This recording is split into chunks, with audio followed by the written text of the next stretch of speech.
And tonight's fan of the game, none other than the Devil, who is in tonight's fan of the game.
Hey everybody, welcome to The Goat and the Ghost.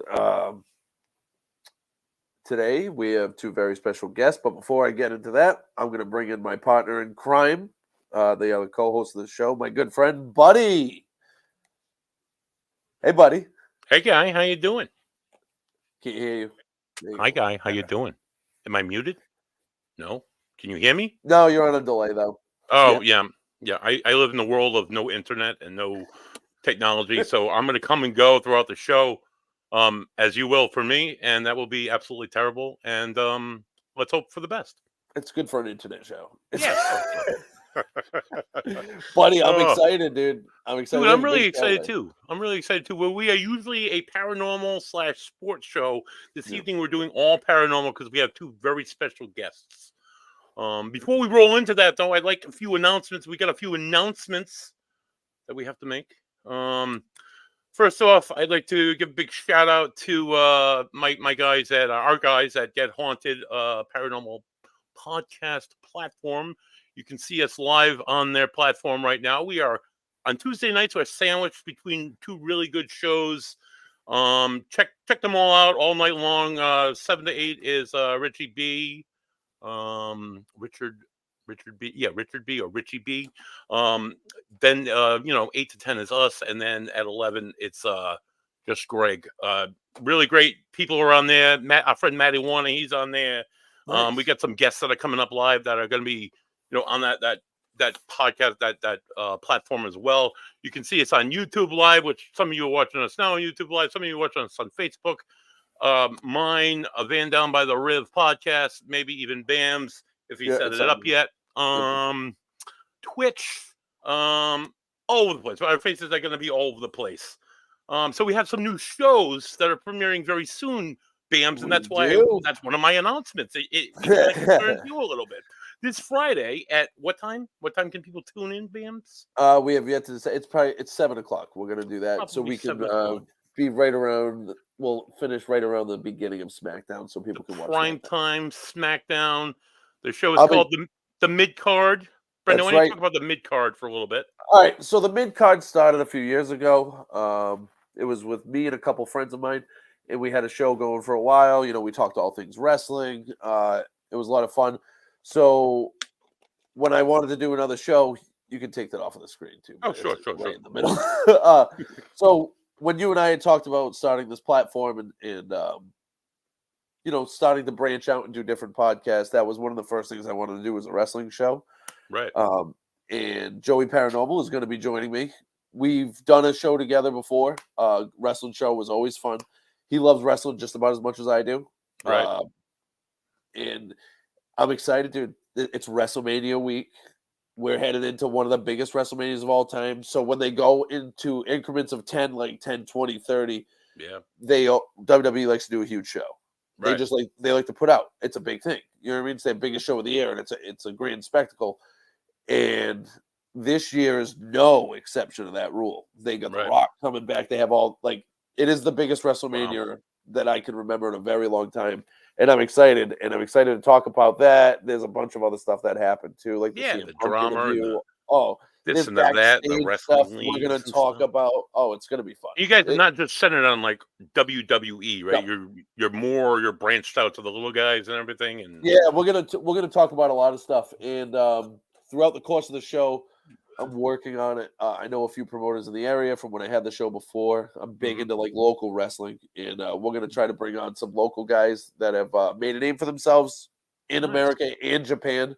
Wow, pretty cool. And just try to get a wide verse of this whole wrestling thing. It's such a big community, buddy. It's amazing. There are, like I've told you, there are a lot of guys in the paranormal who are big wrestling dorks and. It's like this guy's into wrestling and he has the belts and all that. Yeah, right. Like you. Also, so that's on Friday, 7 p.m. And you guys are going to be on every Friday? Yep. We're going to do every Friday. Catch them on all the networks except the paranormal one, of course. Premiere the Paranormal Network, Get Haunted, guys. We're filming on April 27th for this new show. Myself, a Greek gentleman, and a veteran of the Air Force, the U.S. Air Force. Three dudes bruise.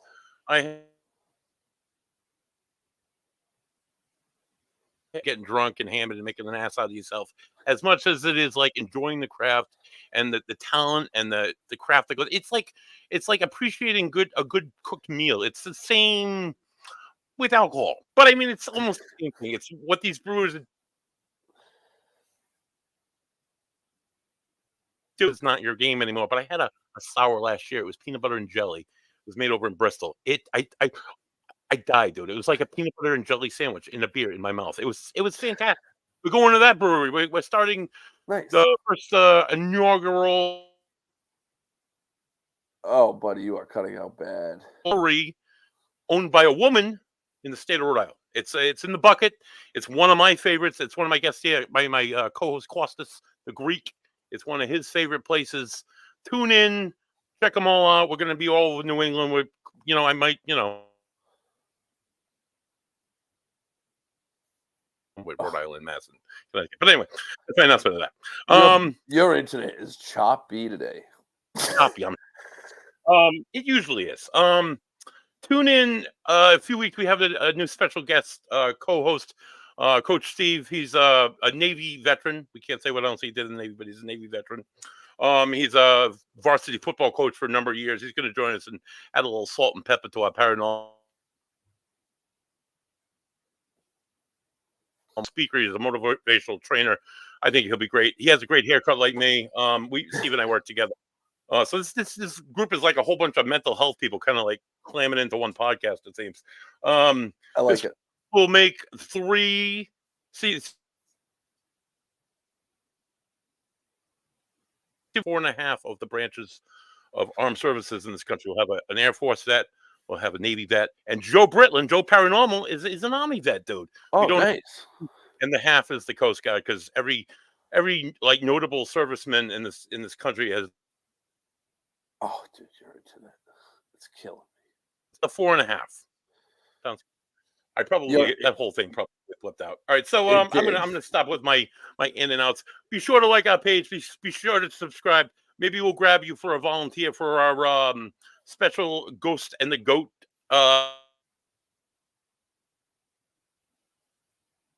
You live on the air. Just like and subscribe, and and all that good stuff. Brendan, why don't you take it away? All right, so the first guest I'm going to bring on, we're going to bring both of them on. First one I'm going to introduce, his name is Father Bob Bailey. I am so excited about this, by the way. I'd like to have this conversation. We talk about it all day at work. Father Bob Bailey was born and raised in Cranston, Rhode Island. He served as a Roman Catholic priest since 1993, just recently retired, I believe. He's appeared in episodes of Paranormal State as well as The Haunted. He originally founded the PRESIDIUM Warriors of St. Michael, which we'll get into more with Rob Jacobs, but now has revived it and revised it, the ministry with James Annitto, to form this new generation of PWSM. So welcome, Father Bob. Thank you. It's great to be here. I am very excited. I know Buddy is too. This is I've listened to some of the podcasts that you've been on and read some of the articles that have been written about you. And you've been in this game for a long time, and I'm really, really excited. It's great to be back doing the work. I'm excited too. All right. So our other guest that's joining Father Bob is James Annitto. James Annitto is a renowned demonologist and paranormal investigator. He's a co-founder of the PRESIDIUM Warriors of St. Michael with Father Bob, as we just talked about. James has been in the field of paranormal investigation since 2004, so now he's been in the game for 20 years. James has held many responsibilities in his time, such as being an ordained deacon in the Old Catholic movement, while also being formally ordained as a minister with another Christian denomination. Currently, James is a student at SNHU for to get his psychology degree. James, is that right? And that's so we can better understand the human mind when it comes to life and the afterlife. So, on behalf of Buddy and I, welcome, guys. This is we've been looking forward to this one for a while. Oh, we have too, for sure. Same here. I think James was our first person I. So I've been excited since beginning of March. I'm gonna buy you internet. You gotta get a Wi-Fi extender or something. I'm gonna bounce out. I'll bounce back in. I'll see you guys when I don't close out the whole show. No. I will say though, I'm a little disappointed we're not talking a little bit about sports tonight because I've seen the O'Malley versus Marlon Vera screenshot. And I'm a big UFC guy, as far as you can believe. And we can talk a little bit about it. I'm a big UFC guy. Well, you say WrestleMania weekends this weekend, UFC 300's the following weekend. So I'm living lavishly, man. And that card is unbelievable too. Stacked from top to bottom. Top to bottom, it's one of the best cards I think I've ever seen. The beginning fight is Devson Figueroa versus Cody Garbrandt. That's the beginning fight on the prelims. Come on. Right. That would usually be the featured prelim on any other card. Yeah. Dude. And so we have the Sugar Show. We have the Sugar Show on the intro because I am a huge Sugar fan. Yeah, man. He abused Marlon Vera, dude. Abused him. The fact that he couldn't knock him out baffles me because he tuned him up. Marlon's so tough. Nobody's knocked Vera out though. That's the problem. But that knee, when that knee connected, I thought after he didn't go down, I'm like, there's no way he's going down for anything else. There's no way. Yeah. And you gotta be cautious too, because Vera can catch you at any time. The first fight you can call a fluke, but at the same time, he got injured, but he capitalized on that injury. So I'm a big fan and follower of the Sugar State Athletic Commission, and so they don't recognize that. They don't recognize that loss. So I don't recognize that loss. He does have a challenge with Merab, though. Merab, I'm not a big fan of him, but Merab is a beast. It's going to be a fun fight. That's going to be. I can't wait till they announce when it's going to be. That's going to be good. So we'll get into it. How did you two come together? Because Father Bob, you do a lot of exorcisms and other stuff in that realm, right? No. To be clear, I've done deliverance ministry and I've done going to homes to cleanse homes. I am not an exorcist. You have to be appointed by your bishop to do that. I have not done an exorcism as of late, but I have done what I call healing or deliverance over people who have been oppressed or obsessed with evil spirits, and I have come into contact with someone I believed that was possessed, and I was able to talk to their bishop and get an exorcist from their diocese. But yeah, it's been quite a while that I've been doing this, in bits and pieces, in the early days. Yeah. Yeah, and intercede into that because Father Bob explained it greatly. A lot of people misconstrued deliverance and exorcism.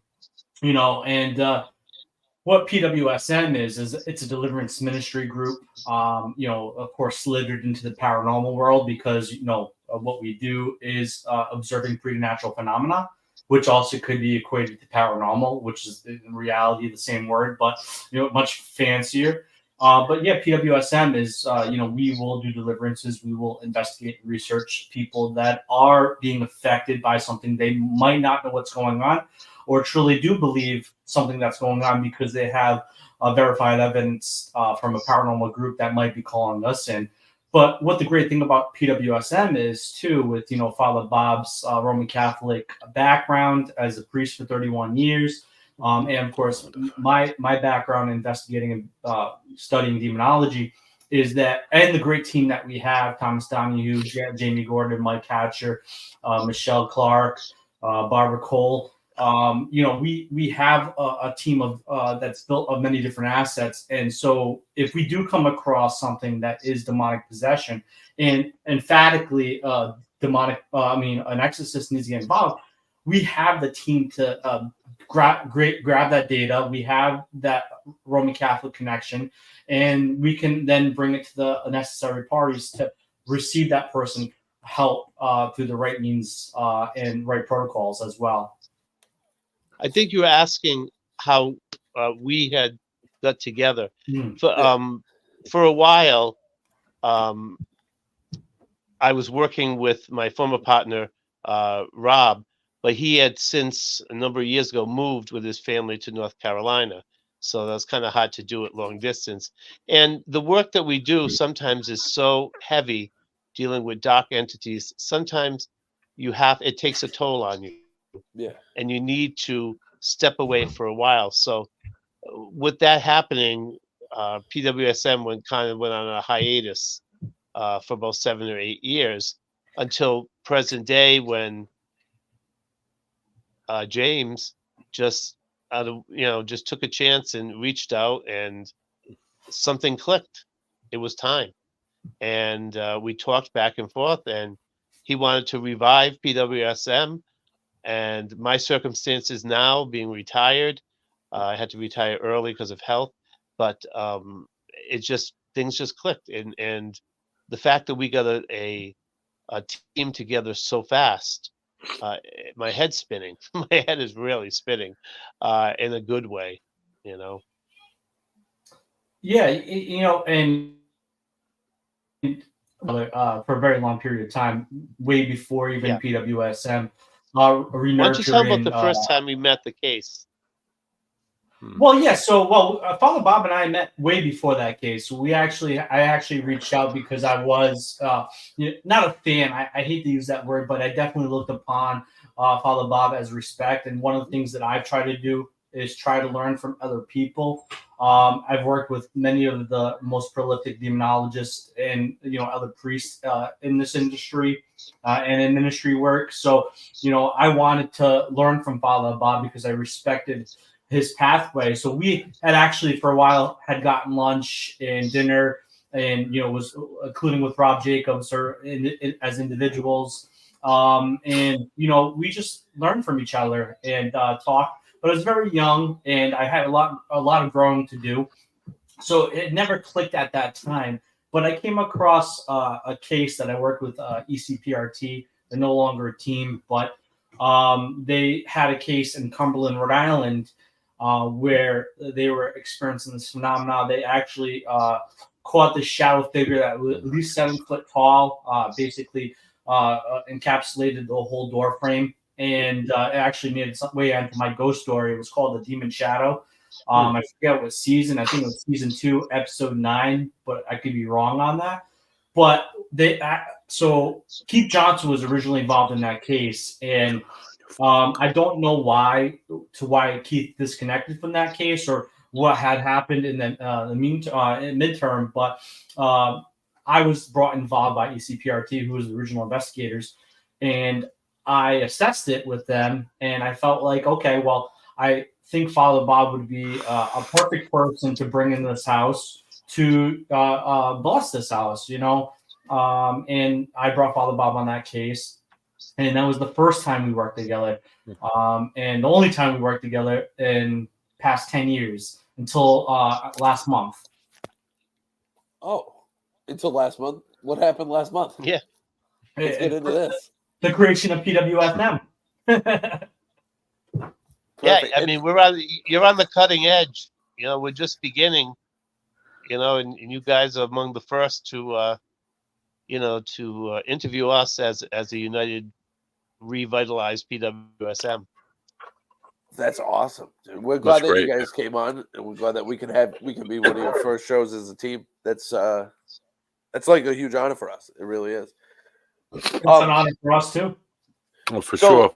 Real quick, before we get too far, can you guys please explain like deliverance to the people that might not know exactly what that is? Well, there are different forms of demonic influence, from temptation to obsession, oppression. Then there's possession, which is one of the most drastic, where your will is no longer there. You're fully possessed by an evil spirit. Then there's demonic subjugation. Once that part comes, it's almost impossible to be able to free them. But for demonic possession, it's very dangerous because the demon is inhabiting the person. Now, but for oppression and obsession, those are things from the outside that are attacking the person. And so, but you treat it the same way. You banish it. You use faith. You banish it in the name of Jesus, and you say prayers of deliverance over them. But it's also a healing aspect to it too, to deliverance. And what would that be, James? Sorry, go ahead, Ben. I was saying, what would that be? The other side of deliverance, pretty much psychology side is what Father Bob was hinting at, right?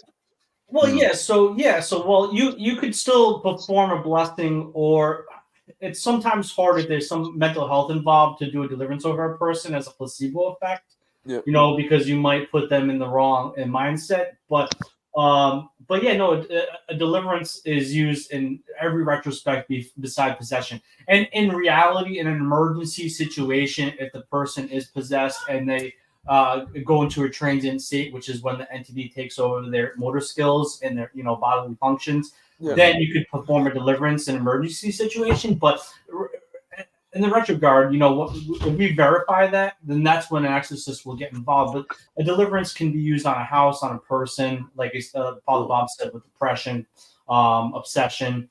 Can even be used in demonic infestation, which is within the household. You can do a deliverance over the property, or some people would do the minor rite of exorcism, which is very similar. Father Bob probably would agree.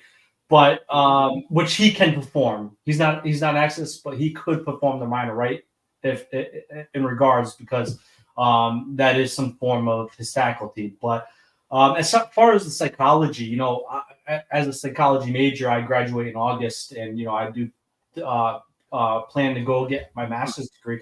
I am the analytical critical thinker, and I always observe every little detail, and one of the things I always will tell people, if they are claiming possession or are have attributes of possession, they will be asked to go see a physician and a psychologist or psychiatrist to get an assessment, because we want to check those natural boxes off first. Natural science is applicable. You can apply it and you can observe, you can do studies, and if these things can determine some sort of relation to what they're dealing with, then great. Let's focus on that first. Then if this is checked off, and then you're on your medicines, and this is still happening, there is maybe a preternatural element to it that then we can help once the natural is taken care of. But that's the biggest part of discerning what is what.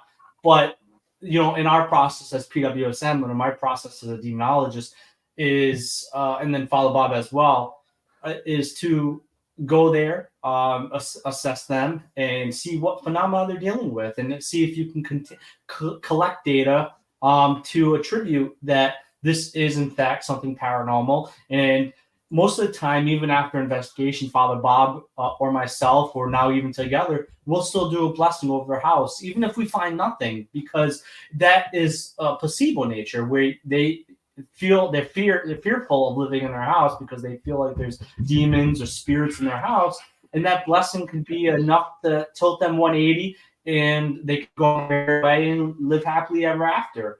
So there's a lot of little details that we deal with that are attributed to helping people. And our work is a very difficult work. That's why we are PRESIDIUM Warriors. It used to be called Paranormal Warriors, but we realized that, or Father Bob realized, I should say, because he's the one that changed the name. But there was a realization that if we factor too much in the paranormal, then we are going to be focused as a circus or a show that is meant for just paranormal, but we're not. We're there to help. We're a deliverance ministry group, and that's the meat and potatoes of who we are.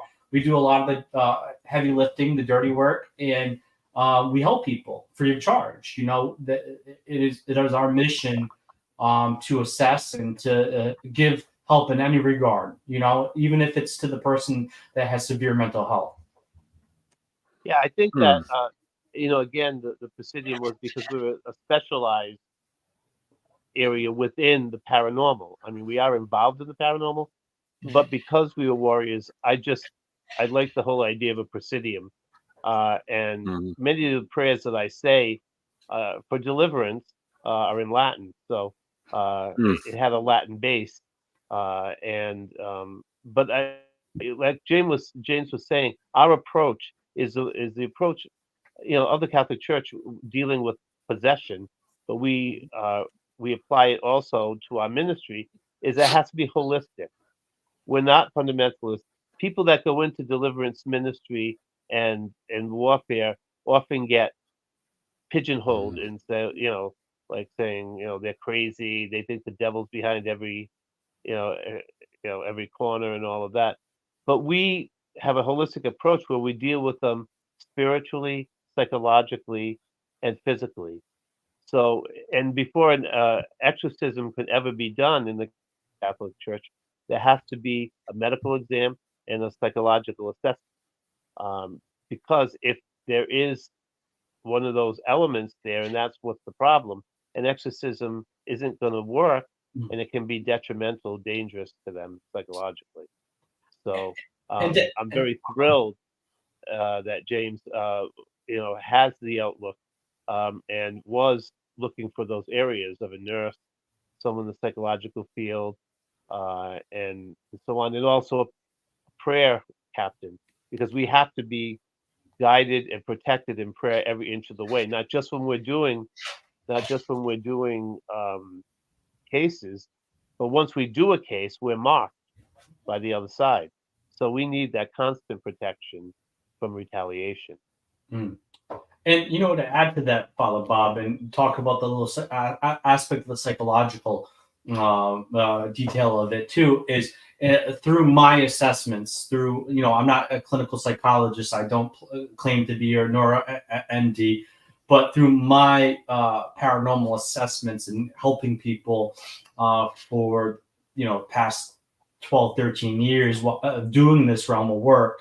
It's been almost 20 years, as you expressed at the beginning, that I've been involved in this field. But, one of the little details that I've come to find as an analytical thinker, which finds a cause and effect in details, is that trauma is always prevalent in a lot of these cases that are dark, either if it's demonic or negative spirit. There's something that the negative spirit latches onto the individual because they feel a similar emotion, something that they went through through their life that is correspondent to what the person's going through. And if it's the demonic, that the demonic knows the weakness, how to twist and latch onto that person by using their weakness to demoralize their faith and their mental health. Health psychology is very important. If the mind's in a bad place, we can physically dissolve, we can spiritually dissolve. So I've seen little details of trauma to a certain extent in a lot of these people that have assessed that are dealing with negative circumstances. And a lot of that's because you got to interview the client. You have to dig deep into their history and why they believe what's going on. And not a lot of people tell the truth, unfortunately, because they don't want to be kind of labeled as a nut or crazy. Buddy's very well versed with the case that I got him involved in. I know we talked about it last show. But yeah, we have to be very careful, but you also have to understand what these people are dealing with too, to the reasons why they're dealing with the preternatural phenomena they could be dealing with, and they can come in hand. Because you have mental health doesn't mean that the paranormal is not there either. Right. And that's where you have to find the fine line in between the both of why it's occurring. I don't know if you guys can hear me. Am I skipping anymore? I just got to say something, man.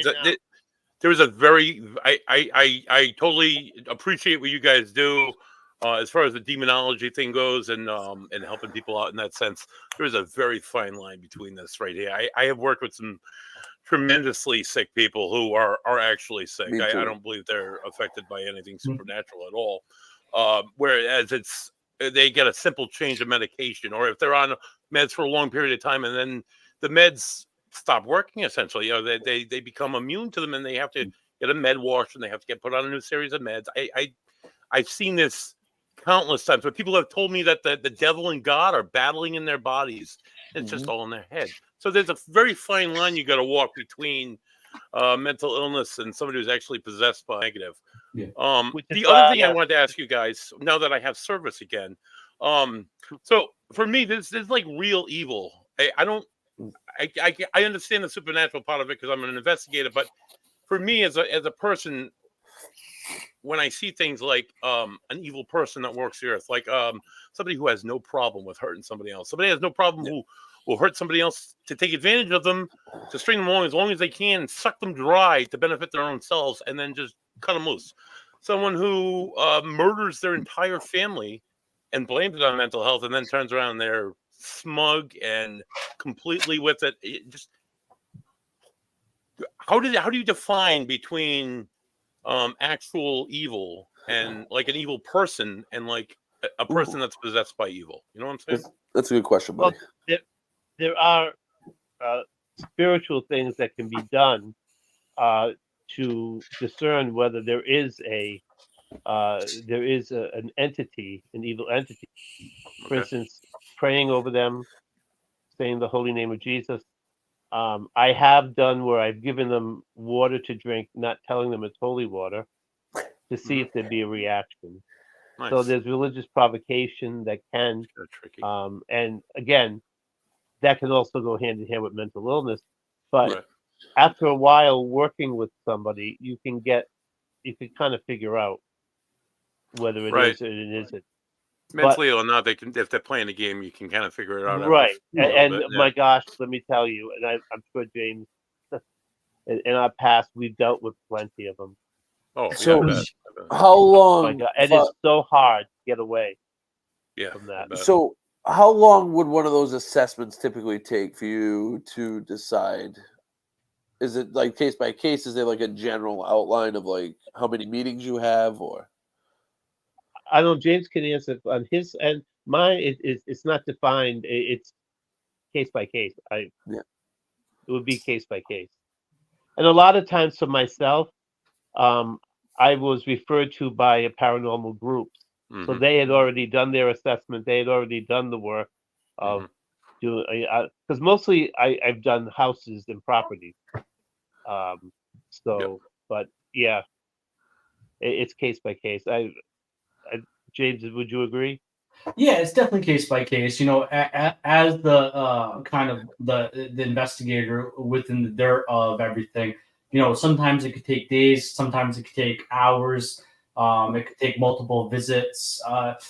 You have, like I said, you have to look at the fine details and do the religious provocation, do the little trickeries, have a medal in your pocket without them knowing. If they can discern that, then you're leading towards more, okay, there's something going on here. So yeah, it's really a mixed bag. But one actually, we actually talking about this because we actually filmed the Keith Johnson show last night, Ghost Star Near, on local access television here in Rhode Island, and then on YouTube. We actually were sitting at dinner, and Father Bob and I both asked him, and we've been talking about it actually quite a lot lately. And it's a great movie to actually involve this specific topic, and that movie's Nefarious, where a psychologist actually sits down with somebody that is convicted of killing multiple people, and he's claiming that it's a demon. The demon is doing this, and it's a whole long hour-and-a-half movie of basically you figuring out the truth. And I'm not going to spoil it because you wouldn't watch it. It's a great movie to watch to understand that detail. But in regards to how long the psychologist sat down with this person was only really a day where it was determined. But things happen fast because it's a movie. But watch Nefarious and you'll have a little bit of a degree of idea of some of the things that we could deal with as the spiritual warriors or as a demonologist or as a priest. Yeah. Nice. Right. So I want to touch on something. I'll say that one in the right is with Matt Baglio. The right with Anthony Hopkins. Oh yeah. Yeah. Anthony Hopkins. That has the truth. Some of these others are highly don't see the Pope's exorcist. That's a no. It isn't true, but authentic. But that one, those two are. Nice. So before we get too far off of it, James, you said one of the tricks you use is leaving a medal in your pocket. Like, what do you mean by that? Yeah, so I would have a blessed medal in my pocket, but unknown to the client, and this has happened with other people, not necessarily myself, but through my research and through talking to other people that are demonologists or priests. They put a medal in their pocket, and the individual who is the demoniac, which is usually the person that is influenced by the demonic, usually possessed, would be able to know that there's something in your pocket of a religious item or some form of iconography for them to know that. So yeah, you can do little details like giving holy water without them knowing. You give a bottle of water, say, drink this water. You look a little deprived of water, and then they can drink it, and it could have an effect. But also at the same time, it could not have effect as well. The demonic can legitimately and can take it to a degree forcefully. Sometimes they will react. Some stronger in the realms will be able to throw that masquerade up. But you can do these little kind of details, little trickeries that can open the pathway to your better understanding what is the physical and what is the preternatural. But yeah, like hiding objects, putting objects in your shoes. These are little things you can do to see if the person is actually truly dealing with it. Because one of the things that I've come to understand is when people are being oppressed or even at the stages of possession is that their keen sense of ability is heightened, right? Even though it's not them, right? But the demonic entity is a non-corporeal entity, right? So it is of the spiritual realm. To what degree we know or not know, we just know that it is non-corporeal. But they have that sense of reality that there is holy objects within the vicinity. So not to harp on that too long, not to steal the show for the next hour and a half, but that's very something important somebody can do to really kind of fine-comb that case to understand if they're dealing with something natural, dealing with something demonic. Ooh, I get a question. I'm sorry to cut in real quick like this. I want to just go back to what I was talking about, like real evil versus, like, say, supernatural evil. So maybe Father Bob, maybe this is your way because you're the Catholic priest present in the room. So there's a guy who exists, unfortunately. He's not mentally ill at all. If anything, he's a narcissist and egotistical, but he's alive and well. Unfortunately, he's spent most of his life sexually abusing his family, multi-generational, has used the Catholic Church. He's a big pillar of the Catholic Church in his community. He was read the readings. He gave Eucharist. He sang in the choir. He used to tell everybody in his family, if you don't go to church on Sunday, you're going to hell. If you meet on Friday, you're going to hell. If you don't obey your father, you're going to hell. And obeying your father meant doing atrocious things that I'm not going to talk about on air. How do you, as a practicing Catholic, see real wolves in sheep's clothing in your own? Because this guy went to Presentation Church, so I know you're familiar with that church because I've seen you at St. Maria Goretti in Pawtucket. So, which was my wife's family's church before they all moved down south. How do you see evil amongst you in the places that you're not supposed to see evil? Yeah, it is a reality because unfortunately we live in an imperfect world, and people have free will to choose to do good or to do evil. And I'm some not talking people about a priest. mask it. I'm talking about a person. I'm sorry. Go ahead. I'm sorry.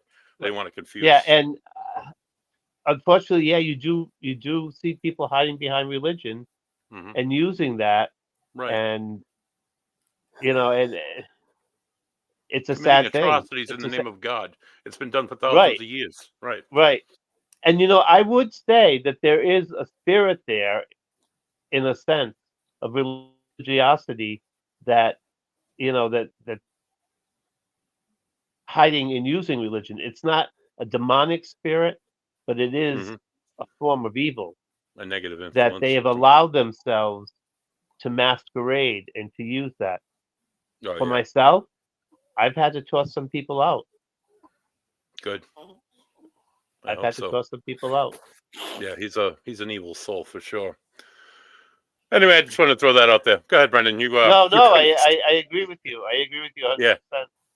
Yeah, they're out there, man. It's just scary. People think about like demons, like thinking of like movies like The Exorcist or like all these awful Hollywood productions that it's not always something supernatural. I just the enemy can work subtly. Yeah, and even through religious people. There are really evil people that walk this earth that are just awful. I'm sorry. Go ahead. Maybe, let's continue. So, how did you guys start doing like this type of work? Like, we'll start with Father Bob and then go to James. Like, how did you start? Like, what was the beginning of it? Yeah, from a young age, I always wanted to be a priest. I had a cousin, my mother's cousin, who was a priest. Who's a priest already, from Italy. But he used to go to my grandfather's house next door every Tuesday. And for some reason, right after supper, he would sit out, smoke a cigar, and we would talk for hours, just he and I. And I would throw things out to him. I learned about even spiritual warfare, about miracles, which is paranormal. And I learned about all that, and it got my interest up. And then when I was a teenager, I saw The Omen, and something clicked in me. And I said to my friends that were watching it with me, I said, there's something there.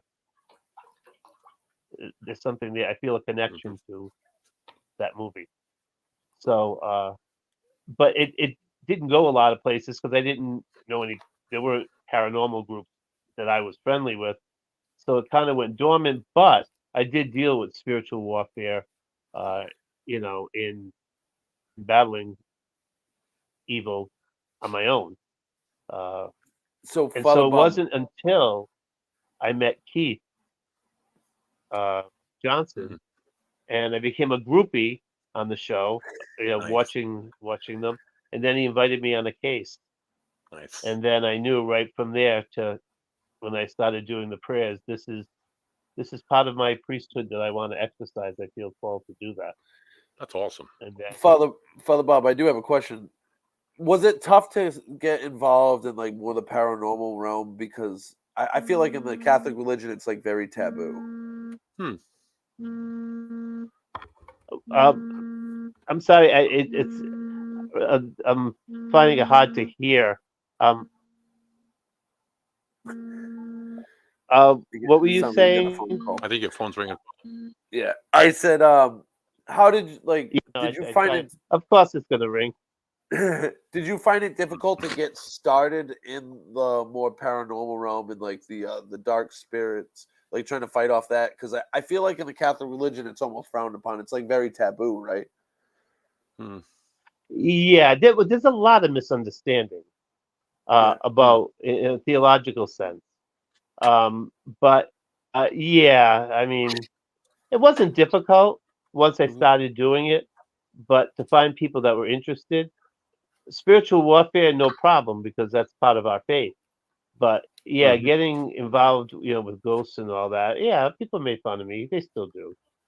Yeah. Like the Bishop Jeleno didn't like say, no, Father Bob, you can't do this. This wasn't like a No, actually, it was Bishop Tobin, and I okay. went to him, and I gave him a book on it, and I said, I'd like to be involved with the paranormal community. We have a place at the table. They want us there. Nice. They I like have that. questions. They know that we know how to handle it. Right. And he didn't I mean, stop me. the whole faith is based around, like what we do, kind of. It's just, well, not what we do, but I mean, yeah. life So after death. he never said it. He just told me, don't do an exorcism Mhm. because you need, and again, you have to be very special and you have to have a lot of preparation before you do that. And so it was okay. I have to laugh because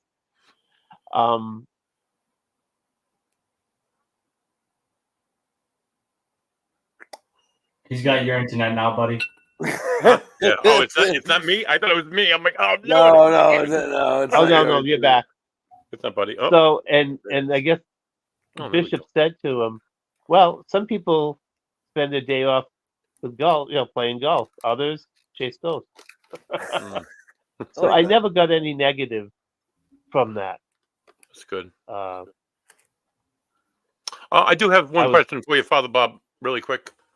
I had a friend of mine. I was out to dinner with them the other night, and we're talking about the paranormal thing, and she's like, "Oh, she's really into it and everything." And I mentioned heaven briefly, or crossing over to the other side, and she's like, "Well, I'm an atheist. I don't believe in that. How would you explain that to an atheist? How would you explain demonology to an atheist?" I couldn't hear you cut out with the question. I couldn't hear the question. Okay.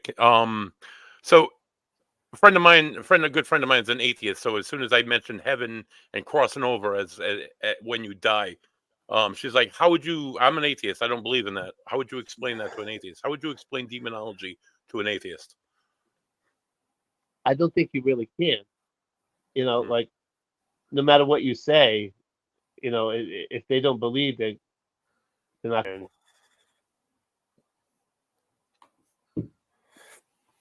So, James, what brought you into this field? Very interesting segue because I wouldn't call myself an atheist when I was younger, but I was definitely agnostic. I believed but didn't believe. I was more in search of an answer to what God was, because when I grew up with a lot of trauma. I was adopted, went through foster care. So I was raised by a Lutheran family, and they would go to church every Sunday. And to what I could understand and have cognitive ability to understand what was going on, what was being said, I started to have a lot of questions because of what was presented to me of how I got into this predicament, how I was adopted.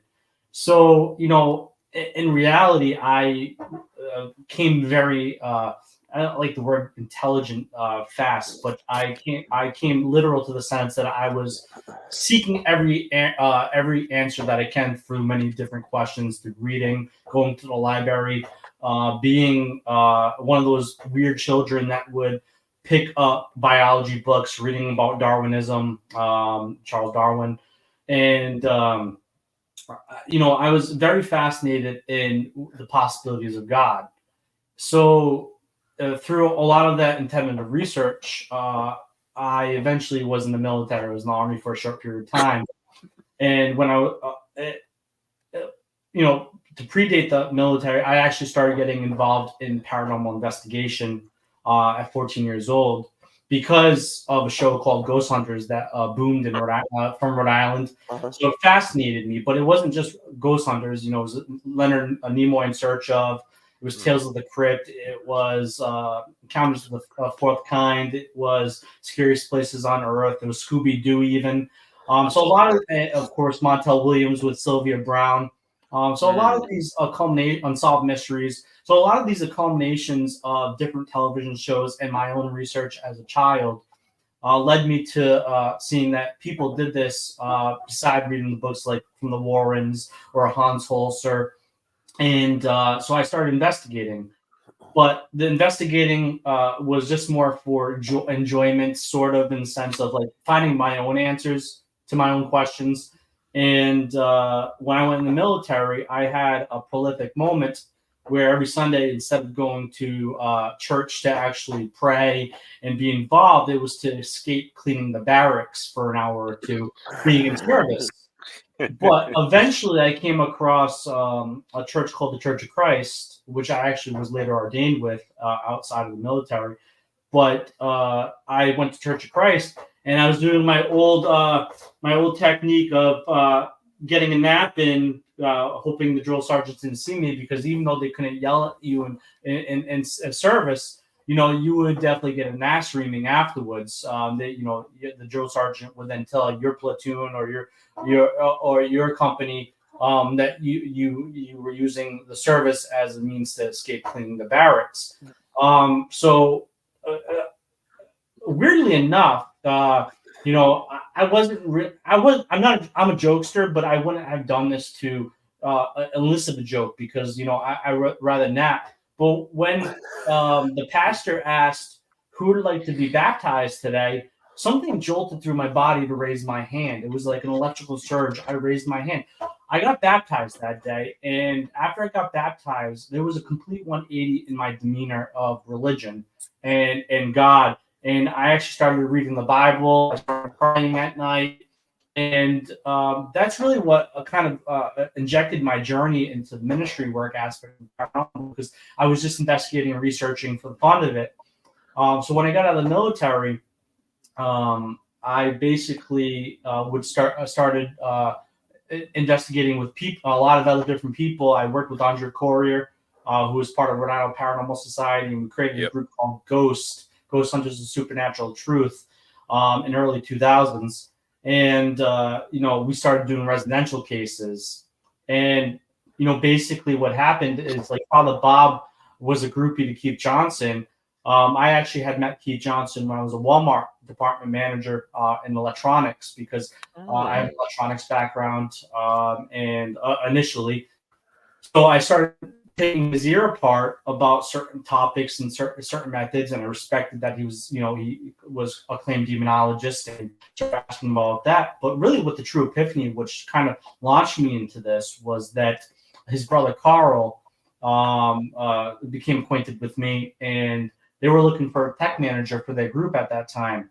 And he asked me, after a lot of conversations and understanding my intelligence when it came to technology and my love for the paranormal, and my faith in what I wanted to do besides just investigating homes. I wanted to help people.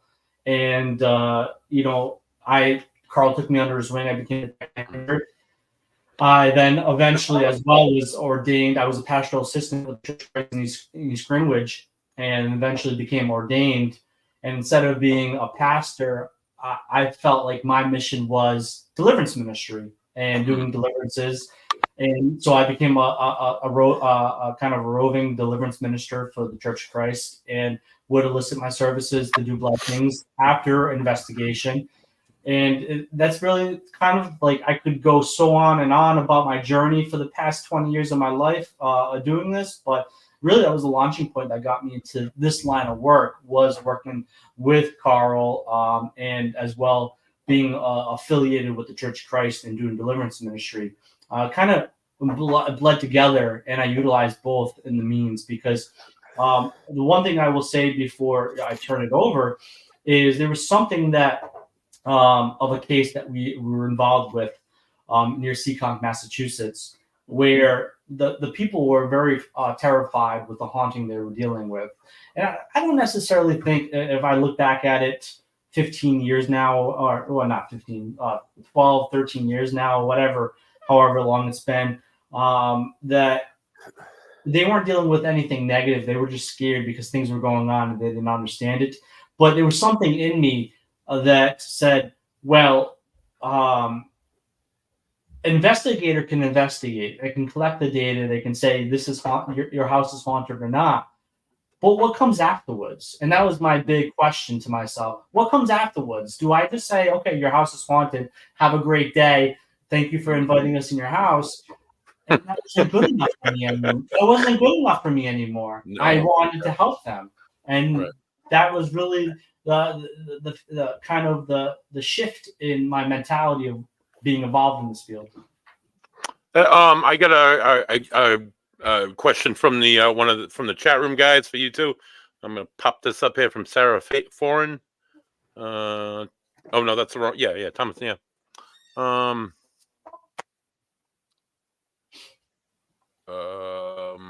I thought there was a question there. Oh yeah. There's a question there. Yeah. She's saying hi to Thomas, which was one of our members. He's our investigator, and Tom's a great guy. I love him to death. Nice. Do you guys collaborate with other demonologists?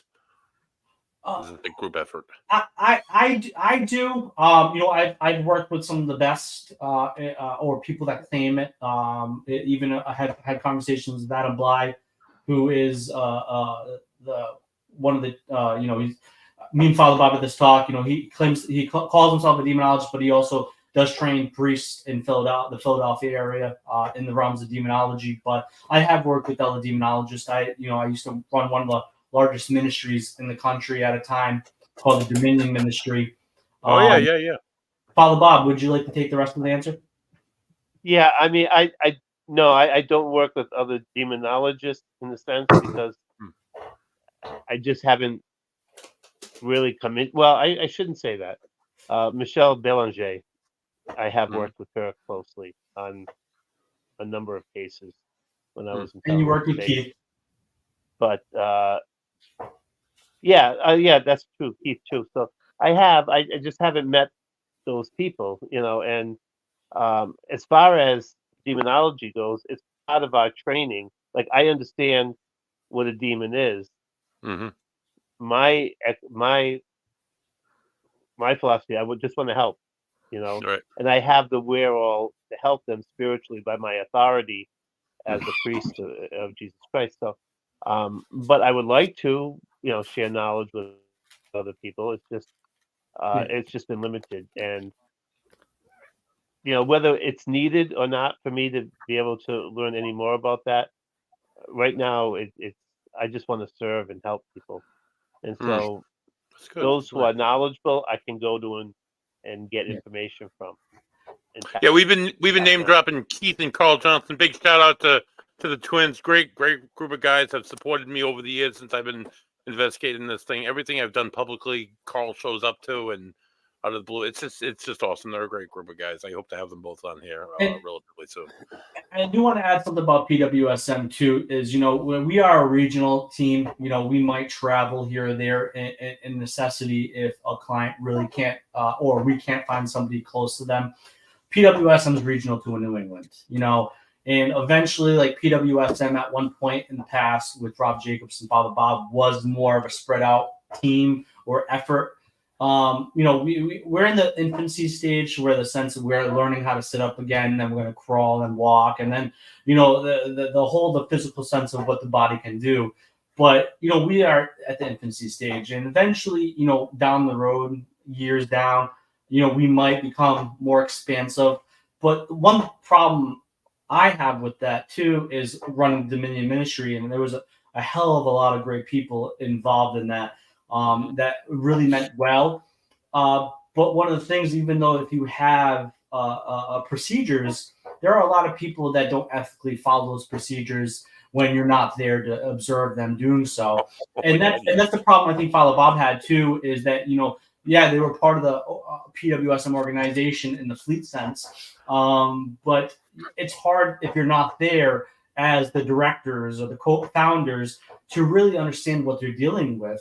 And I've come up with some procedures and ways of doing that in the future, but that, we have a lot more to handle before we even reach those levels. So yeah, of course, we would love to work with other people in the future and collaborate and learn from each other, because knowledge is to be learned every single day. If you're not learning something new every single day, even if it's the most minute thing, then you're not living life accordingly. I always learn something new every single day, and that's what I enjoy about life. And in same regards to the paranormal, people have far-fetched ideas and great theories, but I want to learn those. I want to learn where people are coming from, where their perspective is. And PWSM does want to as well, because we want to know what we're going to clean up if we have to as well. Unfortunately, I know it's going to be, we're going to be the janitors of the paranormal at one point. And I don't say that in disregard to anybody that's trying to help people, but there are a lot of people that mean in good faith to do what they're doing, but they make more of a mess of the situation because of their ideology of proclaiming certain things proactively. But I don't want to throw shade on anybody. I feel like that this is a learning field. That the paranormal is very expansive. There's so many vast theories, but with what we do as PWSM, we are set within what our foundation is, and we will utilize that in our regards to helping people the right way. And especially with Father Bob, even though retired, he still has faculties with the Roman Catholic Church. We have to be cautious on how we approach situations, because he could still be affected in a hierarchy sense, but as well in a faith sense as well, because if we do things the wrong way, then we can be targets to these forces if we're not following our right procedures. If that right. You mentioned mopping up the paranormal. I have to investigate it. I remember a team that I ran into years ago. They had gone into somebody's house, and they claimed they were demons. They were filming for like YouTube early on, and the guy was like making himself sick and throwing up and saying the demons are making me sick. And they just did it just to profit their own self and try and profit off the paranormal because they're scumbags. And I'm sorry, but unfortunately the field of the paranormal is loaded with these kind of people who are just loathsome and just in this just to suck other people dry, because they don't want to go out and make money for themselves or whatever reason that they have to do it, but they want to make themselves into something that they're not. It's just absolutely disgusting. So I think that's a great thing that you're saying, because that was my frustration with PWSM. We were calling ourselves the network, and we were trying to look for other places so that we could help people, because I was getting referrals all over the country and outside of the country for help. Problem is, I was trying to get clergy and all that. First of all, I don't know if they're bona fide clergy, and things I found out since then. It's like, okay, anybody can run it and get themselves ordained. That doesn't mean that they know what they're doing, and so it was like that's my reputation on the line with PWSM, and and I don't know what the groups were doing, and it was becoming difficult because, as you said, there was some people in groups there who were trying to get names for themselves and all of that. Finally, I gave up the network. Right. Or like people want to say, hey, I'm an expert. I'm going to come into your house and alleviate your ghost problems, and you're going to pay me $500. And they have no idea what they're doing. Yeah. Just get out of here. You have no place in this world. No, go back to doing what it is you did before. And when you start doing it for money, then it becomes a part of greed, right? There is an entertainment aspect of this. I as Father Bob have been on television. I have lectured across the country. But that, in the nature of lecturing, it is for me. I never take a dime, and if I'm doing with historical events, you can ask Don DiCristofaro when you have him on. I help raise so much money when I do events for the USSA. I'll never take a cut.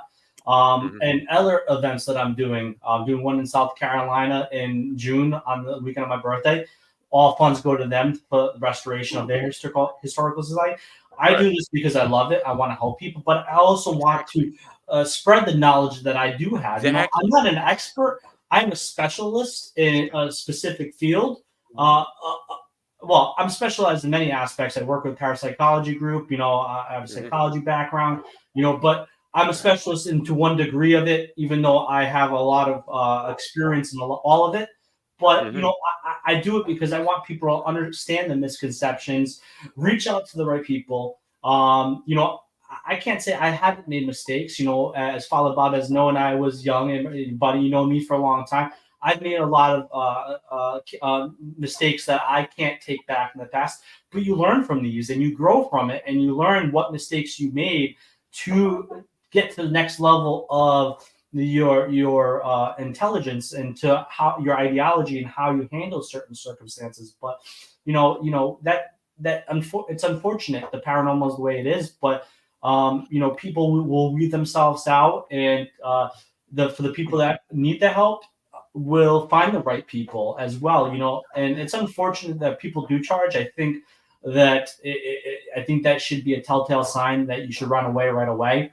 But there's so many people that are unfortunately gullible and subjective that really think they need the help or do need the help, and they're willing to fork over that cash because they're very earnestly requiring it, regardless if it's true or not. So it's unfortunate people take advantage of others, but people at the most vulnerable points, they have no idea what's going on. They're completely terrified. You can't predict when it's going to happen. You don't know what's going to happen. You don't know if the Hollywood movies are going to happen in your own home, and these people are coming in and robbing them blind. But I will say this though, and I can honestly say that with the work, which is why I'm glad I'm a priest doing this.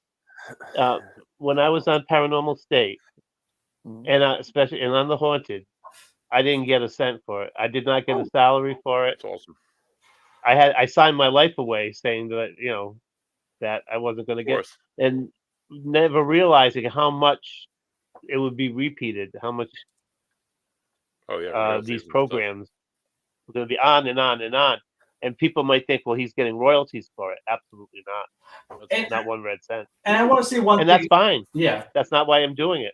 Exactly. And I want to say one thing. I don't want to just poop on the paranormal field because it's an everyday human life thing. Every field has people that take advantage. I've been in construction for a little over 10 years, and I understand that in my specific career field, there's plumbers, there's electricians, there's HVAC guys, there's framers that take advantage of people. They might charge somebody $10,000 for the simplest fix. That your toilet was clogged, but let's replace all the plumbing because this is really what you need. There's medical field as well. There's people in the mental health field that take advantage of people. Oh my God, yeah. So I can't just poop on the paranormal because there are a lot of great people in it. But it's a human thing. It's a daily field thing that happens in every regard field that humanity has illustrated. So for sure. Yeah. Working in mental health, I've seen it. People that don't belong and they just want to hurt other people. It's disgusting. You can see it in any field. It's really unfortunate that people take advantage of others. Yeah. It's horrible, really.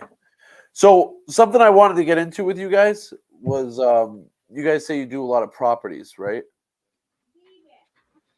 What was that? You guys investigate a lot of properties? Yes, I have. Yes. So I'm sure James has too, yeah. Like, what does that look like from getting a phone call from either a client or another paranormal group that, how does that look? Well, usually from most of the cases that I've had were from referrals from paranormal groups who have gone into houses that claim to be haunted and they detected a dark entity, and then they would call me, the ministry, and we would to go there and to do battle with it. So what does doing battle with it look like? What's the process of that? Doing battle with it is what I do is I say some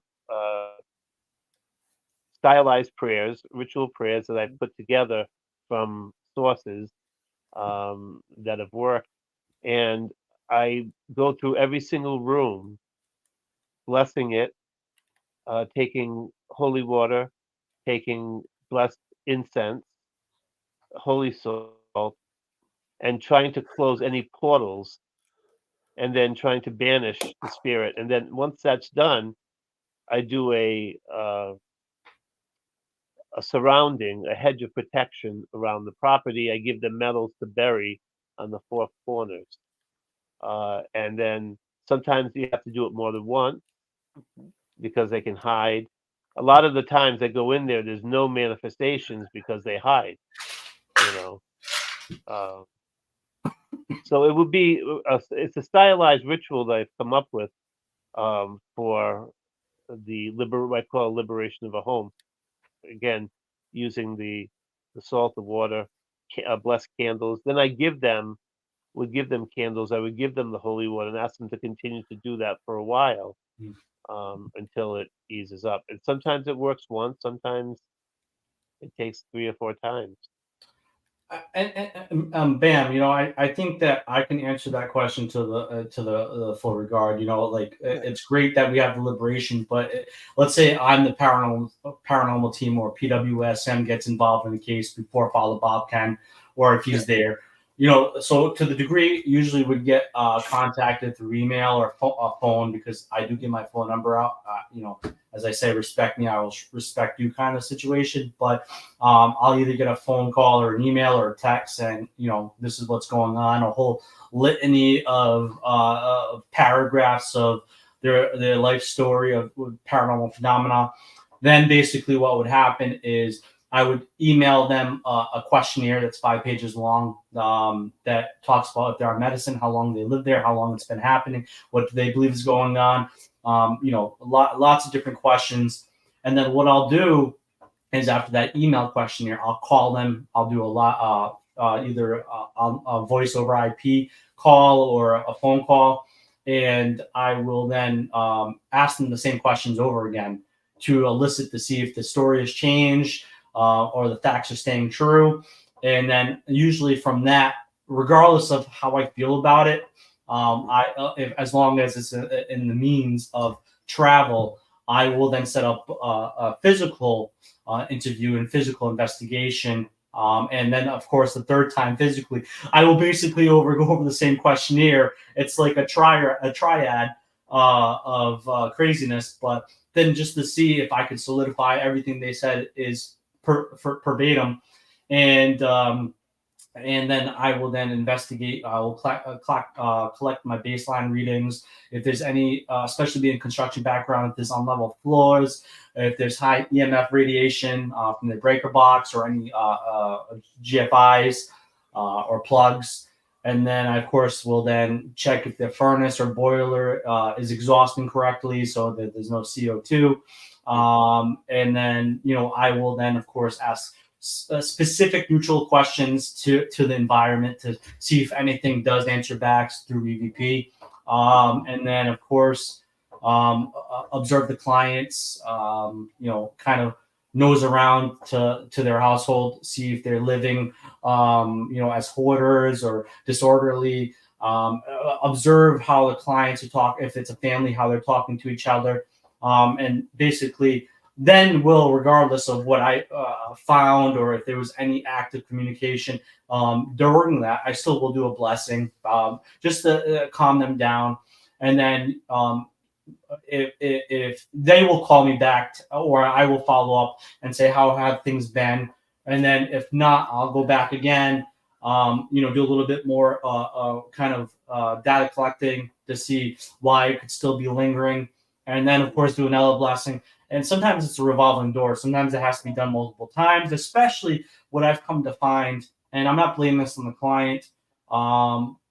Maybe I am, actually. Sometimes they don't listen to your advice. Like Father Bob said, he leaves them holy water, salt, or candles to burn, and to be proactive in presenting their faith, living accordingly, not fighting in their household, which will happen regardless. But, taking it to a level down, letting sunlight in by opening your shades or letting the air in, the kind of permeate the outside into the household, infiltration of air. And sometimes they don't listen. They feel like, well, we come in there with magic fingers and that we are the catalyst of God. God's working through us.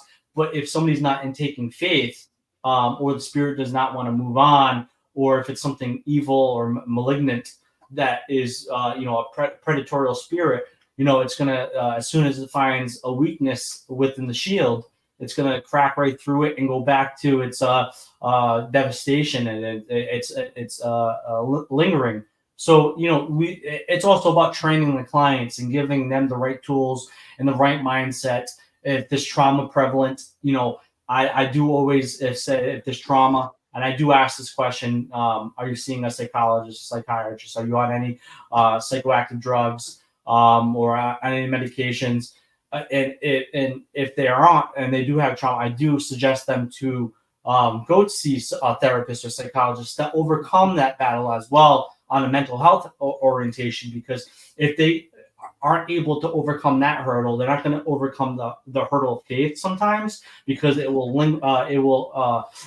limit them from really getting true with their faith. So there's a lot of working with the client, a lot of giving tools and advice, but as well also collecting and seeing if you can come up with the cause and effect. But regardless, like I was saying earlier, PWSM's system is that it's not always about the cause and effect. If we can help the client in the middle line before we find out what the cause is, and we can deal with the effect, great. We will do it that way, and we will help them, and we will walk away happy. They will live in their house happy.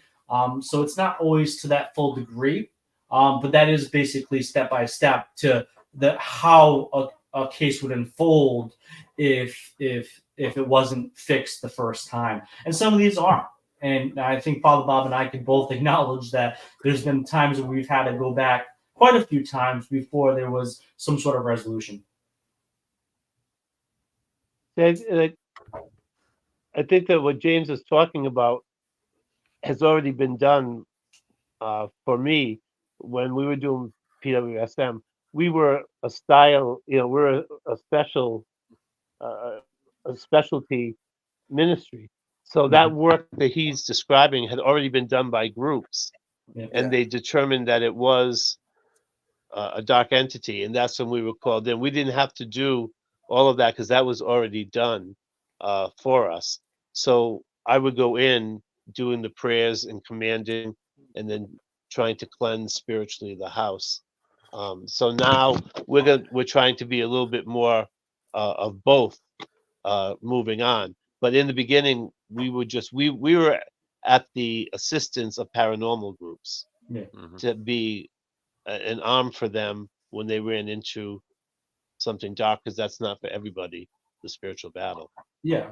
That was the benefit of working with paranormal groups, is that they have done that, and we went in after. Yeah, and I will add to that, why PWSM has sort of that different orientation, that our bread and butter is what Father Bob explained, right? But to the same degree, I've also been involved in cases brought in by paranormal teams because, I am ordained, and as well a demonologist that, prolific study is the realms of the dark realm of life. But, one of the things I've come to understand, too, there are a lot of paranormal teams that are very as well subjective to what is going on. And I think with our having that other arm's length of approach of having investigators and researchers is that we are able to verify if we are brought in what they are claiming, or we are able to start that process from the beginning and come in more objectively than maybe that team that had brought us in would have. And that's the benefit, because I'm not saying all teams are bad. I'm just saying that there are some subjective teams out there that will, something little might happen when fight or flight kicks in, our adrenaline, our natural kind of reflex, where, they might get scared and then they will jump to the conclusion that it's demonic or evil, even though it could be described as something lesser and more benign. So, that's the benefit of having that arm of PWSM, is that we're able to do our own collection to verify if we are brought in or if we are from the get-go the team that starts off the situation. Huh, I like that. Yeah, Now, right. what kind of events would happen that would make somebody call you guys or Hmm. think that there was a possession? Funny you ask. Some people here, some people have had issues with power going in and out. Some people have heard voices. Some people have had things moved. I went into a house. It's from the 18th century that in Johnston, and things were like moved all around, put in different places. There were voices heard, um, knocks, noises Mhm. that they couldn't explain. Mhm. It could be all different things like that. There could be an oppressive feeling, like you go into a room and all of a sudden you're just oppressed because you feel there's something there in the air. Hmm. Um, they're all different manifestations. If it's a benign spirit, you're not going to live in fear unless you don't understand what it is. Right. Then of course you're going to be afraid if it's a ghost. But if it's a human spirit, it's one thing. But if it's a negative spirit, it's going to provoke fear and dread and harm, possible harm. So some people, I was at a place at the Stanley Hotel. They were giving a ghost tour, a simple ghost tour, and a girl screamed. She had a bite mark. Hmm. And at that point, we realized this ain't no spirit from the Stanley Hotel. There's something negative here, Right. you know. Same thing happened with Rob and I in our group in Massachusetts at a pizza place. Um, one of our technicians got bit on the arm, Jesus. so there are different manifestations. So, Father, Father and James, let me ask you guys this. As an investigator, I talk a lot to people and have a lot of experiences with hauntings and people's haunted houses and stuff. Um, so I've kind of like, not identified this. I'm sure it's been identified before, but as somebody who works with people, you know how people are like just like great people and amazing, and then like they pass on and they die and they just become even greater people. So flip the coin over and somebody's like a complete jerk, we'll say, in life, and that person dies, and maybe they don't think they should go to the other side and they stay here and they torment the living and they're a jerk here. Is there How do you tell the difference between a jerk or just an awful person that's a spirit and trying to scare people, and maybe a demonic entity? Sometimes you can't. Okay. Sometimes you can't. But if it is a malevolent human spirit, which I've very few of those I've come in contact with, but I have damned human souls. I have once or Hmm. twice. Wow. Um, you deal with them the same thing. You banish them in the name of Jesus A because they're damned doing spirit evil. is what is that? Huh? A damned soul. What is that? Is that like a A damned person? soul is someone that's turned to evil, and Hmm. when they died, they're separated from God. Oh, like the guy I know. Okay, that makes sense. All right. They're All right. not a demon, Yeah. but It's they just an awful person. Yeah. but they do evil things, Yeah. evil hauntings.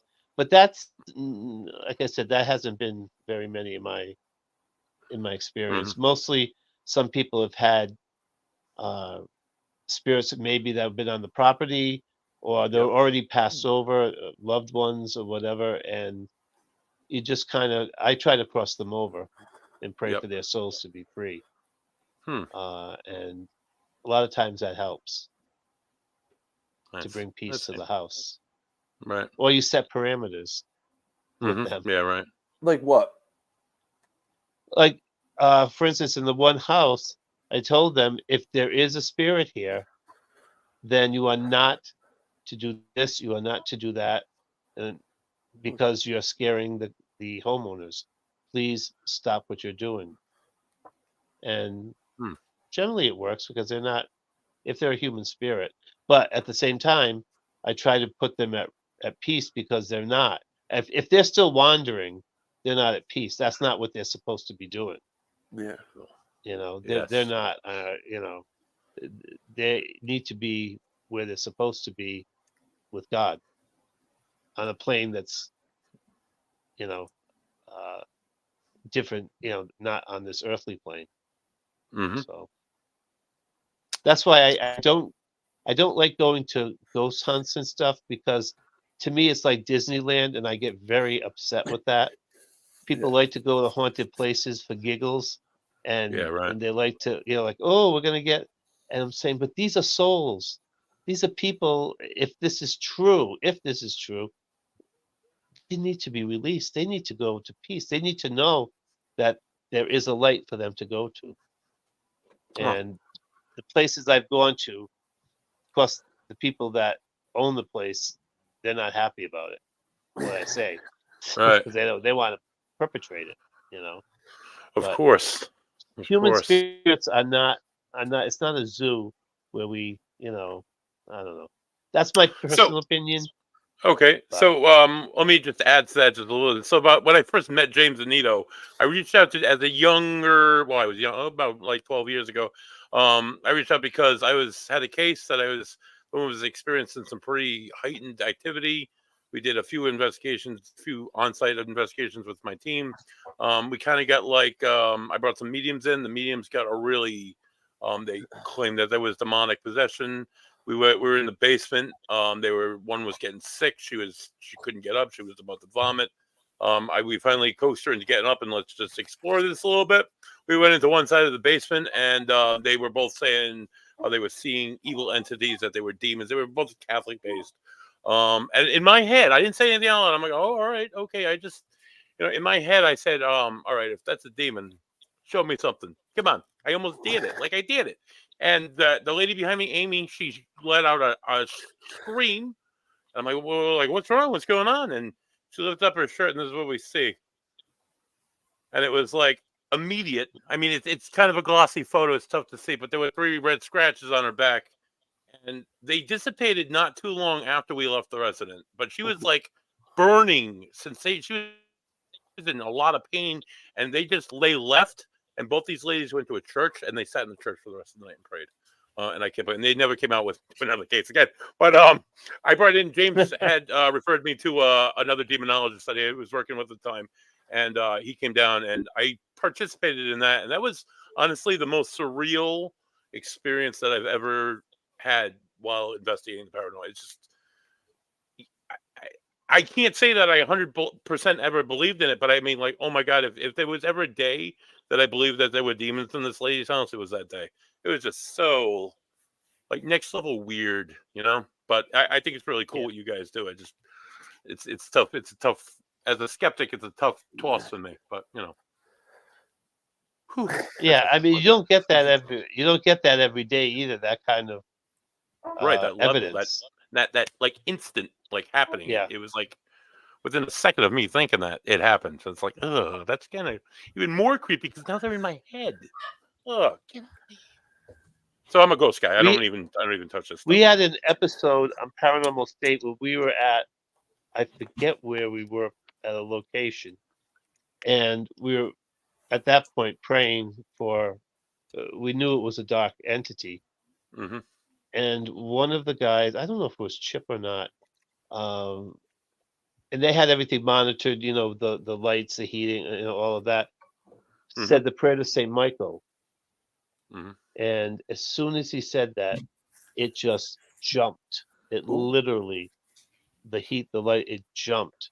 Yes, And even the technicians were like, "Oh my gosh," Yep. I was telling Brendan that the other night. It was like a September afternoon. It was like middle of September. It was like pleasant out. It was like 70. It went from like 90, and then it was like we could see your own breath, like in the living room. It was like cold. It was like what? It was. That's like that's another manifestation. It's like body pains, body aches, and like this girl got scratched, and she got scratched at another time. But I mean, just body aches, just like a lot of weird audio. Just something that I realized that I don't really want to do as much as I do want to investigate, the dead, for that matter. So there's a lot of people who want to do this work, because they think it's a game. Right. I've had people say, I'll drive you to the game. No, you're not. No, this is not a game. And number No. one, you could get hurt. You think I Right. like doing it? No, I do it because I have the gift to do it. I'm a Right. priest. And, I don't take joy in doing battle, but I'm happy and satisfied that maybe perhaps I gave these people some peace and some rest from their oppression or obsession or whatever. Right. But it takes a lot out of you. That's why I had to walk away from it for almost 7 to 8 years. Wow. It's bad. It can be bad. Right.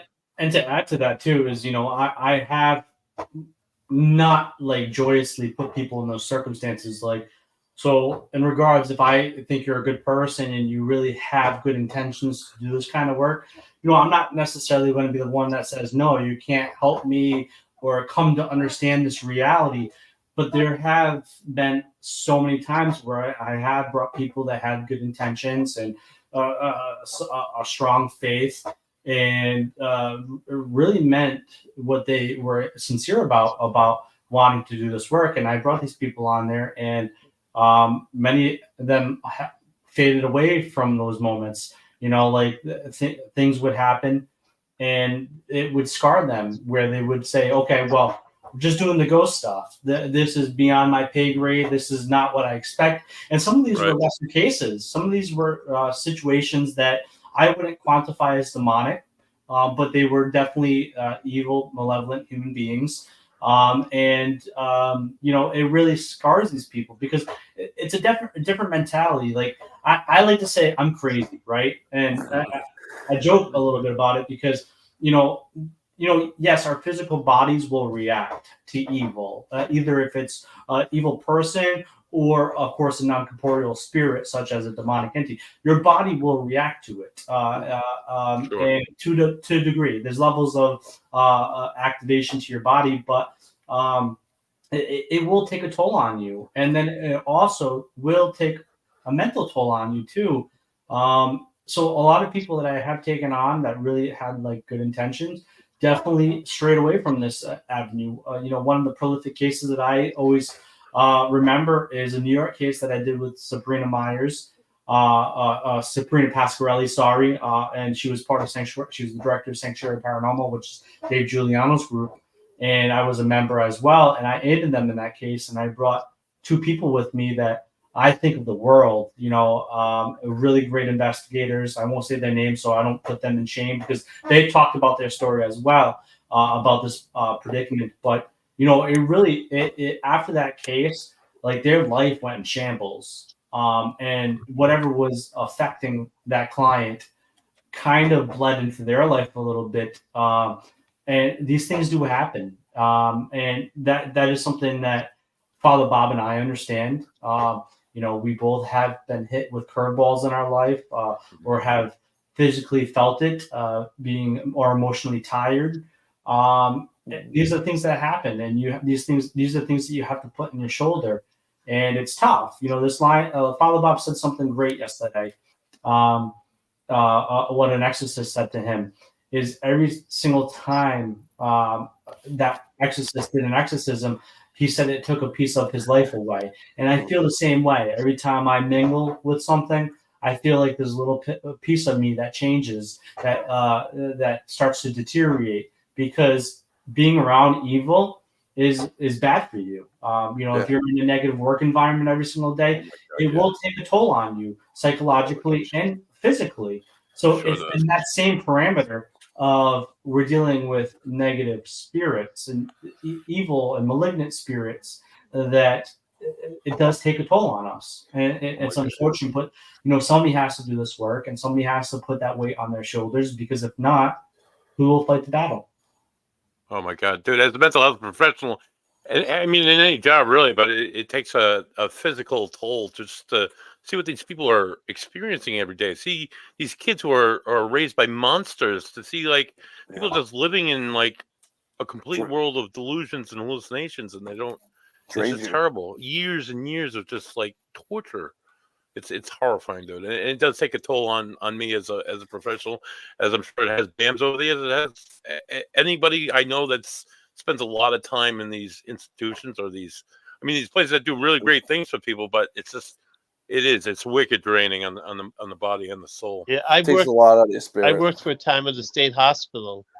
That Nice. was my last ministry, and I saw a lot, and it does take a lot out of you to see the suffering, It's what unreal. goes on in their life.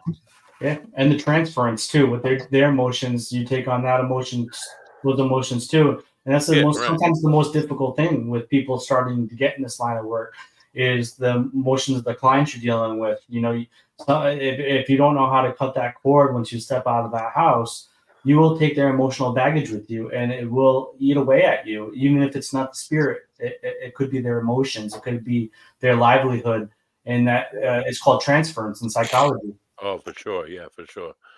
Yeah, And that's you why gotta personally leave it at work. Right, and that's why I would not bring anybody with me, because they have to be prepared for that. Mhm. And the ones that want to go just want to go for interest. Glory. It's for no other thing, but just they want to get they want to see what's going to happen. But in order to do the work of combating evil, first of all, you have to be a person of prayer and faith. You have to spend. I get up and spend 2 hours of prayer in the morning before the Holy Eucharist. I go to the sacrament of reconciliation. I get myself physically, just like an athlete, strong, because if not, you're going to get clobbered. And that's what people who get into this work have to be strong in faith, because you're dealing with something that's superior to you. A demon is a fallen angel, and we of ourselves are weak in front of them unless we take on the authority of God. And so you have to be a person of prayer. You have to be a person that's committed to getting themselves spiritually and even physically, prepared and strong, so that you can deal with that. And that's what the exorcism schools will teach you, that you need to do that. It's not just about going in there and doing that. You're dealing with principalities and powers that are far beyond us. That blows my mind. Did you ever attend any of those the exorcism schools or any classes like that, Father Bob? No, I did not. No, the one in Rome. No, I wish I could have. I did ask, but it just wasn't the right timing. I went past it when I was in Rome. I spent some time in Rome on sabbatical studies, but no, I haven't. Now, do you have But any? they're good school. It's a really good place, and thank God that they've opened that up. Now, do you have to be asked to go to something like that? Like, Yes, you have to be sponsored. You have to be sent by your diocese. oh, okay. Wow, that's pretty cool. Yeah, There's because a whole again, underworld, it's serious work. Right. It's serious work. You just can't. They got to know who they're sending. Right. To do that. Right. And even among the priests, there's very few priests that really would qualify to be exorcist. It is. You have to have a strong faith, a strong moral fiber. You have to, even physically, you have to be strong, because that's part of the whole thing when you're dealing with, And I think Father Bob, spirits. Father Bob, you'll acknowledge this, especially me being, around the Catholic movement. There are a lot of priests that actually don't fundamentally believe in this aspect of evil as well, in the sense that they're not necessarily trained, but they do not know how to approach certain circumstances, like maybe yourself or other people that are in the realms of spiritual warfare or inclined to do so. Is that correct? Yeah, no, yeah, definitely. And again, we're talking about a very rarer, although it's happening more than it has in the past, in my estimation, but a rare phenomenon of demonic possession. I mean, most of them are of a lesser form. So, which is why, the school for learning exorcism are those where a bishop would send priests or religious that they have in mind to be able to keep on hand to do that right, should that come up. One of our priests went, a very holy priest in our diocese, went there and took courses. Oh, out of the Rhode Island one? Yeah. Nice. Wow. Yep. That's Awesome. fascinating. Yeah. All right, I'm not gonna play that for too long. With that? They comment from the chat room. This guy Virgil follows us and makes some funny comments about the Green Mile references and stuff. It's just whatever. You can only put it up for so long. Thanks, Virgil, for your continued following. So, what would a lesser possession look like? Because obviously we've seen it all characterized in movies and TV shows and all that stuff. But, what would it look like? For myself, I did a case where a person was oppressed, a man was oppressed, and when you did religious provocation, obviously it reacted. He changed in appearance. You could see in his face, very angry. And then, interesting, when I was speaking in Latin, he got even more angry. Really? And he told me to stop. He didn't want that language.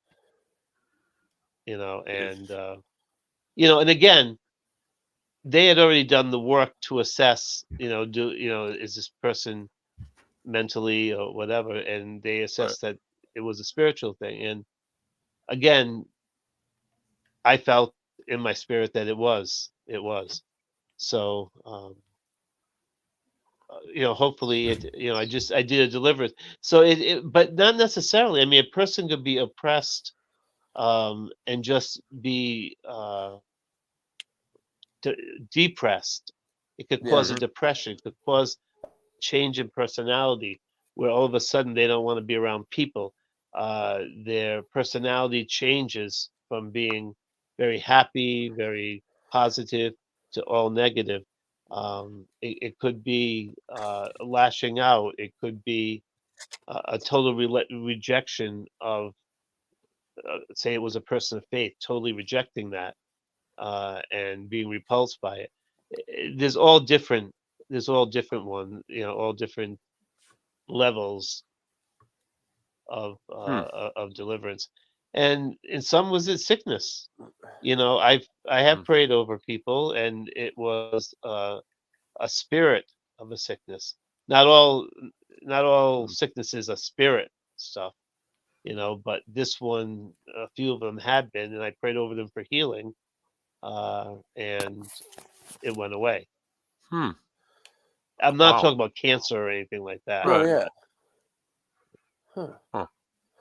So, James, I feel like I want to dive into your stuff too. Do you have a specific case that really stood out to you that was tougher than other ones to try to put a finger on exactly what was going on and how to solve the problem? Yes and no. All cases with people are very hard. Not to kind of make it broad, because you're dealing with people of all different cultures and origins, and that and alone it makes it hard. So to think of a case, I would say one case that I would say that I did, and Father Bob always makes fun of me about it because I pronunciated some names wrong, but pronunciation's my worst. I love English and can write a paper to the best of them, but sometimes I just don't pronunciate it right. And there was this case in East Providence where there definitely was something going on, and it was like a smorgasbord of activity and family strife. And it was hard to really pinpoint to what degree where the situation was occurring from. The only reason I really truly believe that they were dealing with something beyond the matter of them either just dealing with drugs, which there was drugs related, or them just having psychological issues, was the fact that when I went into that household, and this was 10 years ago, when I was working with Joe Andrade, but basically what had happened is I went there with a sense of ego, and I really at that point had figuratively not really ever come across something that really physically or spiritually or mentally affected me to any regard at all. Never walked away with what people say about being thrown across the room or being scratched or having vivid nightmares or dreams prior. So I went in there with kind of like my chest puffed up, and I'm James Annitto. I'm here to save the day. Get to the chopper. And so I walked away from that case the first time when I was involved, and had dealt with a multitude of things that I would say, the word attachment is thrown around willy-nilly. But I felt like I had drawn something with me because of my demeanor, and because I was sort of in a way challenging it, even though it wasn't in the sense of provoking. I was challenging it because I thought I was above and beyond what was affecting this family. Right. So there was little things that had happened to me, such as at that point in time, it was my girlfriend, and we later married, but it was my girlfriend. She broke up with me. I lost my job. I went from having money in the account to then being having fraudulent activity and having nothing. So all these little things happened like a domino effect, where I started not initially saying, "Oh, it's the paranormal," because I really don't jump to that conclusion very forwardly until a lot of things are checked out. But so a lot of people that I'm friends with, have some sort of clairability, and I would get a message saying, "Hey, James, I feel something a little bit off about you." And I wasn't promoting that I was going through a hard time. This was really the infancy of Facebook, right? And so I was going through these issues, but one after one, people would contact me. Some people with no relation saying, "I feel this negative spirit latched onto you, or this thing over your shoulder, and you be wary and be careful."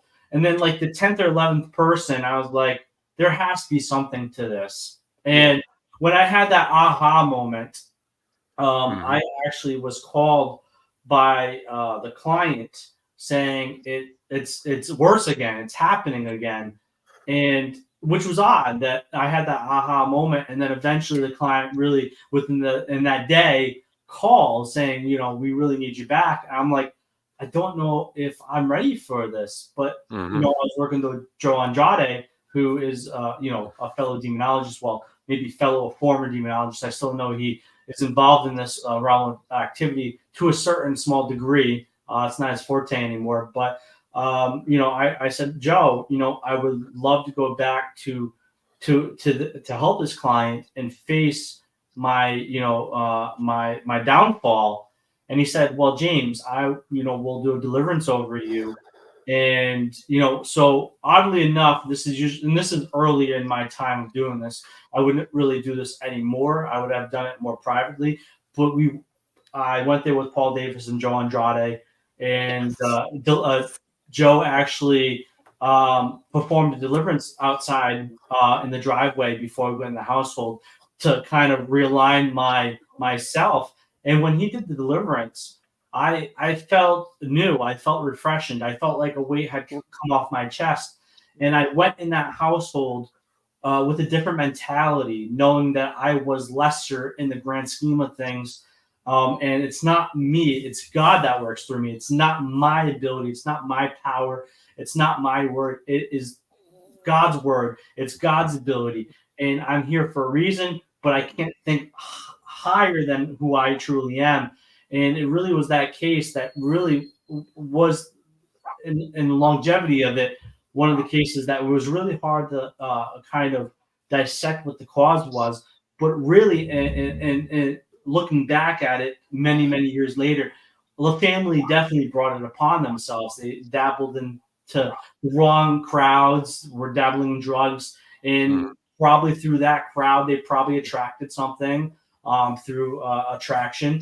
And I unfortunately kind of mediated and was dealing with it, where eventually, like I said, when I had that aha moment, it snapped back to them, because they weren't dealing with things in any regard when I was dealing with things, which is actually the very interesting part of that case. So yeah, I would say East Providence case was probably, in the sense, one that served me humble pie, but also was really hard to kind of discern, because there were so many factors at play. There are a lot more harder cases than that I've had to face trials and tribulations with, in the sense of the client. But that one will always stick true to me. And now that Father Bob's back in my life and working with PWSM, I have to relive it every single time I see him, because he always makes fun of me about my pronunciation of certain bits. So that's only because he was using the saints that I knew he didn't know them. And so I will never live that case down. But yeah, no, that case stays true, and stays true to who I am now. And it's really carried me a long way to understand how to now handle and discern a case correctly, and not puff my chest out. Right. So it really was a powerful case. Just to add to that, James, Joe and Paul were the two gentlemen that you recommended me to, and they came out to that case where that woman had gotten scratched. During my, I think about it from time to time, and I just thought of it when you said it again, how when you challenged it, things started happening in your life that were not so great. And like, my wife was she got hospitalized for, she was in almost 2 months. She had some weird bacteria, and they put her on like vancomycin, which anybody in the medical field knows that's one hell of on an IV, one hell of a antibiotic for forever. It took her forever to get out of there. I lost my wife, but I'm not, and it was horrible, but I'm not like depressed, and I've never suffered from depression, but I would like leave the hospital, looking at the hospital building, like, can you imagine jumping off of that? Like, what am I thinking? What am I doing? One of my other investigators that was involved, she lived on a 1-floor, she lived on a 1-floor flat house, just one floor, no stairs or any of that stuff. And she walked through an area that she had walked through almost 100 times a day, and she tripped and she broke her arm in like 4 places. Another guy who investigated with me, Jared, he used to have like experiences where he'd like hear something and be like, "Oh, dude, you hear that?" And then like on the audio record, there'd be an EVP, there'd be like, they had that like a little bit of a sense. Where then after that case, it was blowing up. It was everywhere he was going. He had no control over it, and he slowly pulled away from the paranormal completely, because he just couldn't. It's very humbling, and it turns a skeptic into a believer when you really experience this absolute unexplained terror that's going on in your life. And as soon as we pulled away from that case, my wife's back, her infection cleared up. She came home. Catherine healed and had no problems. Jared went and did Jared, and it was just like a lot of weird. It's like a lot of weird stuff, man. So I just want to put that out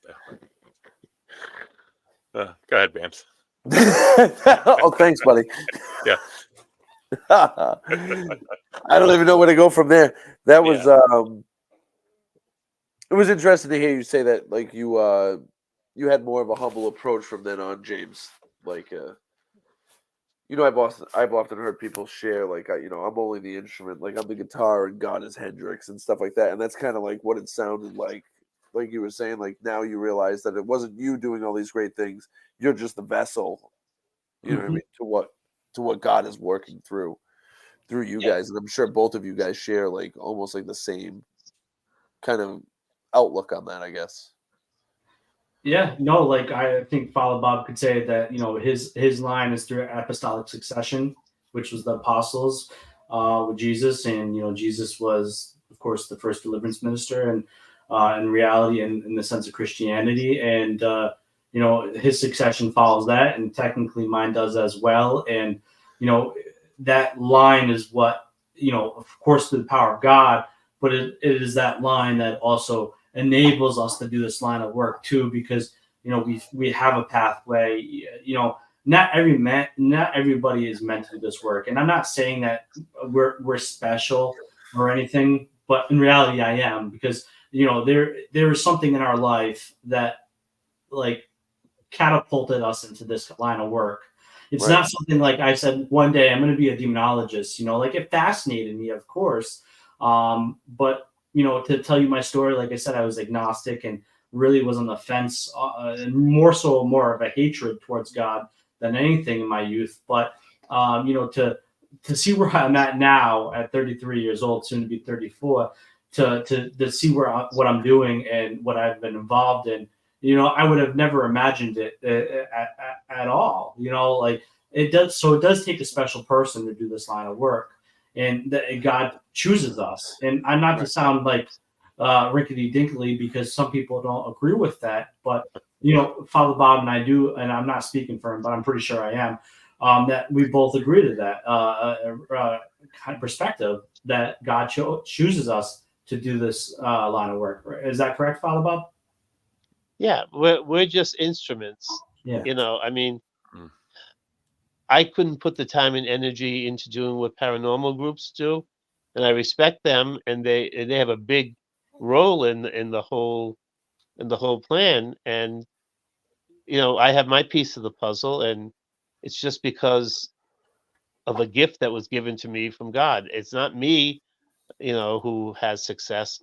I'm just a conduit, just like anybody else. You know, we're different pieces in the puzzle to help others. You know, and we all work together, and hopefully we work together in unity, and that's what we try to do.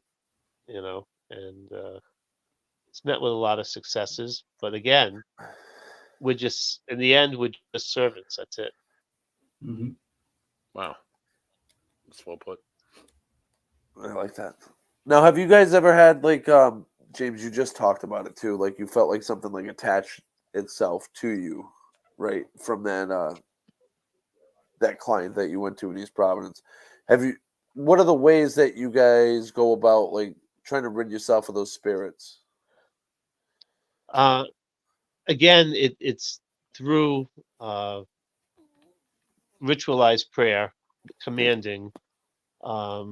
Before I leave a place, I always pray against, in the hedge of protection around myself and those that I'm working with, from anything returning home to us or attaching to us. Because again, we do have spiritual authority to do that. But again, just like an athlete who wants to be a runner or a good baseball player, or basketball player, you have to be disciplined. And so through the disciplines of being in prayer, through the disciplines of knowing how to protect yourself every day. Unfortunately, I've been around people that have been in this realm that do not protect themselves, that didn't protect themselves, and I saw the outcome of it, and it's been negative. So, but we do get retaliation. They will try, you know, they will try, but again, we have, you know, we have the authority to fend that off. So, I mean, have I had something come back? Yes, I have. Hmm. Wow. Was I able to get rid of it? By the grace of God, yeah. Yeah. James, was there any other cases like along with the East Providence one that you felt like something may have attached yourself, and you do like the same stuff that Father Bob does on the way Yeah. out? Before that case, I would do a lot of that, but you know, there was a certain point where my humanity got the best of me. But yeah, now you know, I pray before cases. Sometimes I'll fast to a degree. You know, I will keep myself in positive thoughts, but I also will approach the case in a neutral mindset. But I also, one of the greatest tools that I use that need to be used more is laughter. When I go to the client's house, I make them laugh. I make them joyous. I make them feel like they are known. And so that laughter even helps with me because it keeps me in good spirits in the sense of in a dark time and dark place. But yeah, there's so much that we do. I pray every single day. I try to not make mistakes. I'm human. We're imperfect. So when I do make a mistake, I do my best to try to recover and realize what I've done and what wrongs I've made. And, that's a part of my life, especially the work with what I do and what Father Bob does. We have to recover fast. We have to make sure we understand what prayers to say, where to be in our mindset, where to be in our faith. I always say that, my connection and love for God is unwavering now, especially after East Providence. I believe in agape, which is the true love of God. So, there's so much to what we do before and after a case. We'll do blessings. We'll anoint people with the sign of the cross. We'll say prayers before we leave. There's so much levels of protection. Where pieces of iconography, so religious items, blessed items. There's everything that we can do. But like I always say, and this is a good analogy that I use that I feel it relates to everybody. We talk about the armor of God, right? But at the end of the day, I can, this is kind of from a short military background, is that you can put on body armor such as the ACH, which is, a helmet, and you can put your bulletproof vest on, but you could still get shot and get killed. So, putting the armor on is good, but then of course, in the spiritual sense, there's so much more than just putting the armor on. It's living that the graces of God and understanding that God loves you and instilling that into other people. But like I said, laughter is my biggest tool when dealing with people. I'll crack jokes that, of course, are in the gray area, but I'll crack jokes. I'll make them feel comfortable. And I think that's a powerful tool to use because people want to overcome their situation. So right. when you're not coming in there headstrong and be gone demons and all that stuff, there's more relation to the client. More of a rapport you build with them when you become part of their family and not just an acquaintance. That's cool. We got a question from the viewers. You guys ever deal with friendly ghosts? Just curious, like Casper. Oh, I love Casper. Yes. Yeah, me too. This is a great show. Have you guys ever had a friendlier spirit, or is it always kind of more of the negative? No, I've seen. I mean, I believe that because once you die, you're not in your body anymore. So you are not bound by time or space. Yeah. So I believe that there could be loved ones around you that are in heaven at the same time and on earth because they're not bound by time and space. Yes. So, yeah, I mean, sometimes I feel, that there are positive presences around, and I've been told that there are, around me. And, or if I go into a house, you can tell. I mean, this one place that I've gone to help release the souls had children, and they're they're a little, mischievous, but they're not evil, and that's where you just got to set the parameters and tell them, look, don't do this, don't do that, and usually it works. With positive, if there is a positive spirit, you can communicate because they're not out to hurt you, they're not out to harm you. They're just confused. Right. Yeah, of course. And I'll agree with that. A lot of my cases are actually misunderstood, I like to say. is that they're scared because something's going on. They jump to the worst case scenario. It's a psychology study that is usually referenced in college, where if you have brush or a bush and it moves, a lot of people will jump to the conclusion that there's an animal and they're ready to pounce on them, right? But then the other side of the coin is that it's just air. For a long time we did not understand oxygen, air. It's invisible, so there was a mystique to that. So it could either be the air or it could be an animal, and a lot of people will jump to the animal. So when people are dealing with certain phenomena, they will jump to the worst case scenario. But when you peel back the layers of the onion, then you start to realize, okay, well, then it is not this. You guys are going in upheaval for nothing. Set perimeters, like Father Bob said. This is my house. This is God's land, and if you want to linger here, then be peaceful, not mischievous. Give us our space. It scares me, and make a statement. And I feel like that most of the times helps, because if they are lost or they are visiting, they are there to pass a message, or if they're lost, they are lost. They want confirmation, they want communication to approach their story and receive help. And not to linger on this, but I have a prolific case that I like to talk about that actually revolves around this, where a gentleman was dealing with the paranormal team, and the paranormal team jumped to the conclusion that there's something evil there. And the basis of the story is that the gentleman was living downstairs. His grandmother lived upstairs, and so it was a duplex, sort of. And when she died, she passed away in the house.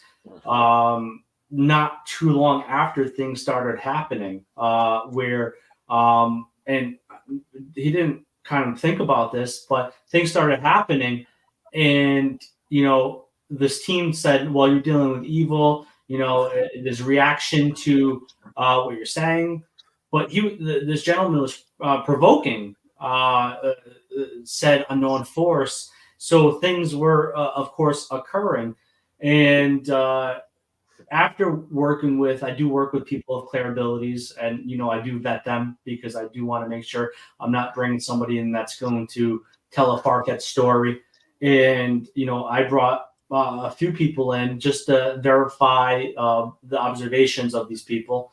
And 4 or 5 or so times in, the conclusion was that the grandmother was visiting. She had some sort of tether to this home. She was there for a long period of time. Her husband and her lived there before her husband died.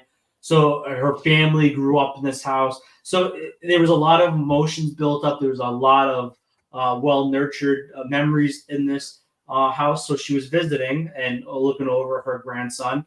And basically I said to him, it's like, and I love to use analogies, but I said that if I went up to my grandmother now, who's old school Italian, if I told her to F off, pound sand, and do all this, I'm pretty sure she's going to take a broom and shove it up my freaking ass. And, and so when he stopped provoking, yeah, things stopped happening. Yeah, we did do a crossing over, because if just in case that there was something that tethered here for wrong reasons, but to tell her that God does want you in His land, but that could have definitely been the helping maneuver. But I also feel like that his level of ability to assert that his understanding of what we were trying to tell him. I didn't come out and say it's your grandmother. I'm just saying, hey, take this route. Don't provoke. If something does happen, roll off of it differently. Don't pay mind to it. And when he started doing that, nothing. So people jump to the worst case scenario. provocate and make things a hell of a lot worse for themselves. But in that situation, he listened to the advice, stopped provoking, stopped paying mind to it. We did a crossing over and, of course, a blessing of the house for good measure, and then nothing. So that, the moral of the story to that is that there's a lot of friendly spirits or positive spirits that might be visiting or somehow lost and tethered, and you just have to take the misconceptions out of the bag and observe it correctly. And that's my perspective of it. But it is what it is. But truly, before you jump to the worst case scenario, make sure you start instead of start saying demons, you realize what that word can entail and what weight it can hold to people's minds and spirituality. Yeah. Nice. Thank you for that. All right, on behalf of Buddy and I would love to thank you guys for your time tonight. It was such an amazing show. We'd love to have you guys on again. James, I'd love to have you on and we can talk UFC. I would love it. Maybe after the UFC 300 or even maybe before we can I'll come on one of your Friday shows and talk. I just recently got back into wrestling because of my kid. Yeah. I really want him to be enamored with my childhood to a degree. Yeah. But we maybe can make it a MMA talk one of the Fridays. I would love to come on and talk about this. There you go, guy. Yeah, that'd be great, dude. I'd love to have you, man. We'll I'll get in touch with you on Facebook and then we'll talk more. But again, I want to thank you guys both for your time. It was an amazing show. Just really quick before we cut out, Brendan. James, I know that you're doing the USS Salem, the family event on June 1st. I know that I looked at your page and you got a ton of events that you are coming up. Everything, you guys got links up for that where people can buy tickets interested in going to the USS Salem in lovely Quincy, Massachusetts. Yep, everything's on my Facebook or my website, jamesannitto.com. Some of the stuff will be if Father Bob and I do it together, or PWSM has some sort of involvement in it, will be posted on the PWSM page for people to come meet us. We have the next one coming up is May 4th. Father Bob and I will be taking a grand adventure to Gettysburg, where initially I was going to be doing a talk on the dark side of the paranormal on May 4th. It's called Into the Dark Side because as you can tell, I'm a big Star Wars nerd. And doing May 4th in Gettysburg at Ghost City Tours facility, Father Bob and I will be lecturing about the dark side of the paranormal.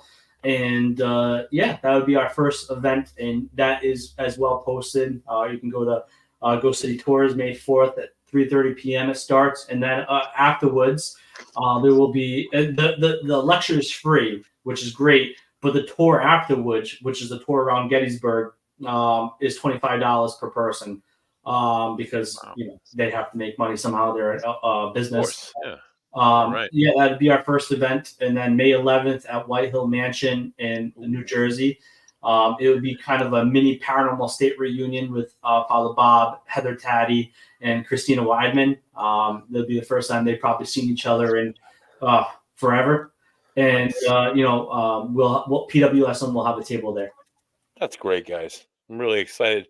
Just some things, just really quick again. Friday night, tune into our new show, the mid card with Brendan Bams and Joey Paranormal.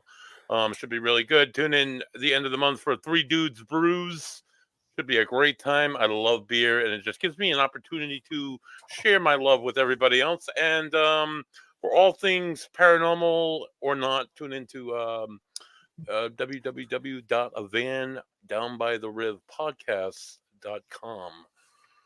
For Bams, for James Annitto, Demonologist, for Father Bob, have a good night.